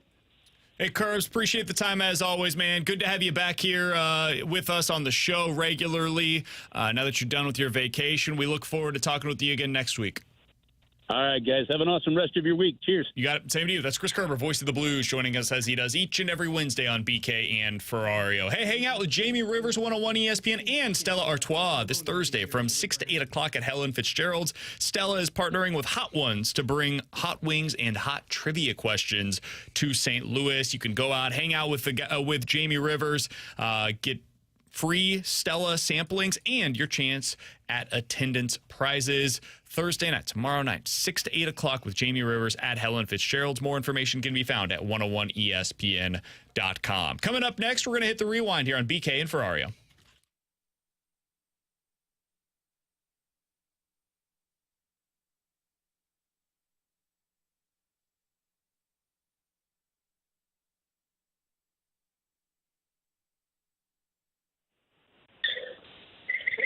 Hey, Chris Kerber with you here, and it is the hot part of summer. I know we got a little bit of a reprieve here for the next couple of days, but it is still important to make sure that that air conditioning unit is running properly. Now, look, it may be running perfectly now, but maybe next week when the heat returns and you start to hear some rattle, some noises you're concerned about, I want you to keep in mind the folks at Classic Air Care. They're local. They're comprised of local companies. The workers and the techs coming into your house are local. The service is outstanding. They tell you what you need. They're honest. The prices are fair. They educate you so you know not only what you're going to need, but what is coming and what you need to do to keep your unit running. That is exactly what you need when you need service. It's Classic Air Care. They've got a 5-star rating. Their ratings are excellent. The Ferrario family's used them for over 20 years. But if you go to the website, classicaircare.com, if you look at their ratings, click on the link right at the top, you're going to understand the kind of service you're getting because those are your neighbors telling you how good a service they've been getting from Classic Air Care. So when the problems arise, when you need to think of somebody, keep Classic Air Care front of mind. It's Classic Air Care. You can book an appointment online at classicaircare.com.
Hey, if you missed anything from today's show, be sure to check it out on the podcast page, 101ESPN.com, and the free 101 ESPN app is where you go to find it. It's all presented by Dobbs Tire and Auto Centers. If you go there, you'll see a little bit of Mizzou talk. We talked about Brady Cook, his legacy at Missouri. Can it exceed what Chase Daniel was able to do at Mizzou? You'll find that over on the podcast page. Also talked a lot about what the Cardinals can do at the deadline if the Phillies are inevitable, and broke things down about their prospect pool, including their first-round pick this year, with Keith Law of The Athletic. We'll talk a little bit more about the Cardinals tomorrow, including their handling of Jordan Walker. We'll also do, I think, a Tender Thursday tomorrow on potential trade deadline acquisitions. So ready to super swipe. So plenty more Cardinals talk for you in the coming days. T-Bone's going to treat that like Tinder himself. The news today was the Torey Krug injury, Alex, and it was announced yesterday by the St. Louis Blues that Krug is going to be out for at least the next 6 to 8 weeks, which basically takes you up to training camp. He has a pre-arthritic condition in his ankle. This has been something that he's been dealing with apparently for a while now, and it's a problem. And if it doesn't get better by the time that they are at training camp, there's potential that he's going to have to miss the entire season because of surgery on his ankle. Alex, what does this mean? Let's start micro. So start for this season, and then we'll expand a little bit big picture-wise. But what does this mean for the Blues in 2024? I mean, it means you're going to give more opportunities for other players. And what I mean by that is, of course, the Falcon Parekos, the Lettys, and in my opinion, the Ryan Suters are going to get playing time. Might be significant playing time for a Ryan Suter, but now you insert more ice time for a Matthew Kessel and Scott Perunovich, who we just talked with Kerbs about, and Pierre-Olivier Joseph. I don't think you're going to see Tyler Tucker a lot this season because of the guys that they've brought in. I think Tyler Tucker's a break glass in case of an emergency. I think you're going to see a lot of Scott Perunovich, and you're going to see a lot of Pierre-Olivier Joseph. Those are going to be the guys that at least benefit from the injury to Torey Krug, and the Blues benefit from finding out, okay, who are these guys? Like, you saw 56 games from Scott Perunovich. Kerbs is absolutely right. Perunivich's problem was he couldn't shoot the puck. He just would never shoot the puck. So now that there's no Torey Krug, you don't have a clear-cut power play number one quarterback, and I think that's going to open up opportunities for other guys. And defensively, it sucks to say because you never want to talk about it when a guy's injured with something like this. But to me, the defense does improve a little bit because you're going to get more ice time for other players rather than the one that was Torey Krug, who has taken a step back these last couple of years. At least defensively. At a minimum, you get better defensively, and we'll see what it means for the power play. Their power play had some issues last year with Torey Krug on it, so maybe it doesn't take as big of a step back as you would have otherwise anticipated in previous seasons. I've seen a lot of people bring up, like, what does the money mean? What if he goes on LTIR, if he does end up having to get the surgery and misses the entirety of the season, what does that mean for the Blues? My answer is very little, because they're not in a cap-strapped situation right now. I mean, you currently have roughly, according to the places that track this stuff, about $7 million in cap space. I don't foresee the Blues using that money, much less an extra $6 million that they could have. Even if we get to the trade deadline and the Blues are in contention, it's just very unlikely that they're going to need to dip into that LTIR space. So I don't think the money situation actually changes much. It's about the roster. And we've been talking for the last week or two since they signed Suter that they needed to find something, find a landing spot for one of their defensemen. And Krug always felt like the most likely person to go. Well, if he gets the surgery, we see how he goes. And it's not via trade. It's not via waivers. It's not via buyout. It's putting him on LTIR, and you get to this point next year, and we'll see what it looks like then. The short term is very clear to me. The long term is where it gets a little bit more murky, and it's not a good situation for anybody involved. A pre-arthritic condition for an ankle with 2 years left on your contract, $13 million in total, that ain't great, man. That is not a good situation for Krug or for the Blues. You might just have to stick with one another for the next couple of seasons. Yeah, well, and do yourself a favor with this Torey Krug stuff. Go read the article on The Athletic about Shea Weber talking about how his entire life has changed since an injury to his left ankle when he was playing back in 2020, 2021. And it does make things a lot more severe when you hear that with the Torey Krug news. And I don't know how you rehab arthritis for something like that if you're having issues. So it does put things in a jumble for the Blues because you really can't trade a guy in that position. It's really going to come down to what's the rehab look like for a Torey Krug before you get to that point. He's Alex, that's T-Bone, I'm BK. Hey, the Fast Lane squaring off once again this year against the Rizzuto Show. They actually have a chance to win this year because we are not going to be participating. They've got guys that can actually put bat on ball and hit it over the wall. I hit the wall. It's the softball home run derby. It's hosted by the O'Fallon Hoots next Saturday, July 27th at Carshield Field in O'Fallon, Missouri. Rick Ankiel, Brian Jordan, more Major League Baseball alumni going to be there for the Fast Pitch Home Run Derby that night as well. GA tickets on sale for just $15. It's all brought to you by Swiss Air Heating and Cooling, Faster House, and by Zwickle Light. Check out the details at 101ESPN.com. We'll talk to you guys tomorrow at 11 a.m. We are expecting to have the Missouri Athletic Director on the show tomorrow, so stay tuned for that. The Fast Lane's coming up next here on 101 ESPN.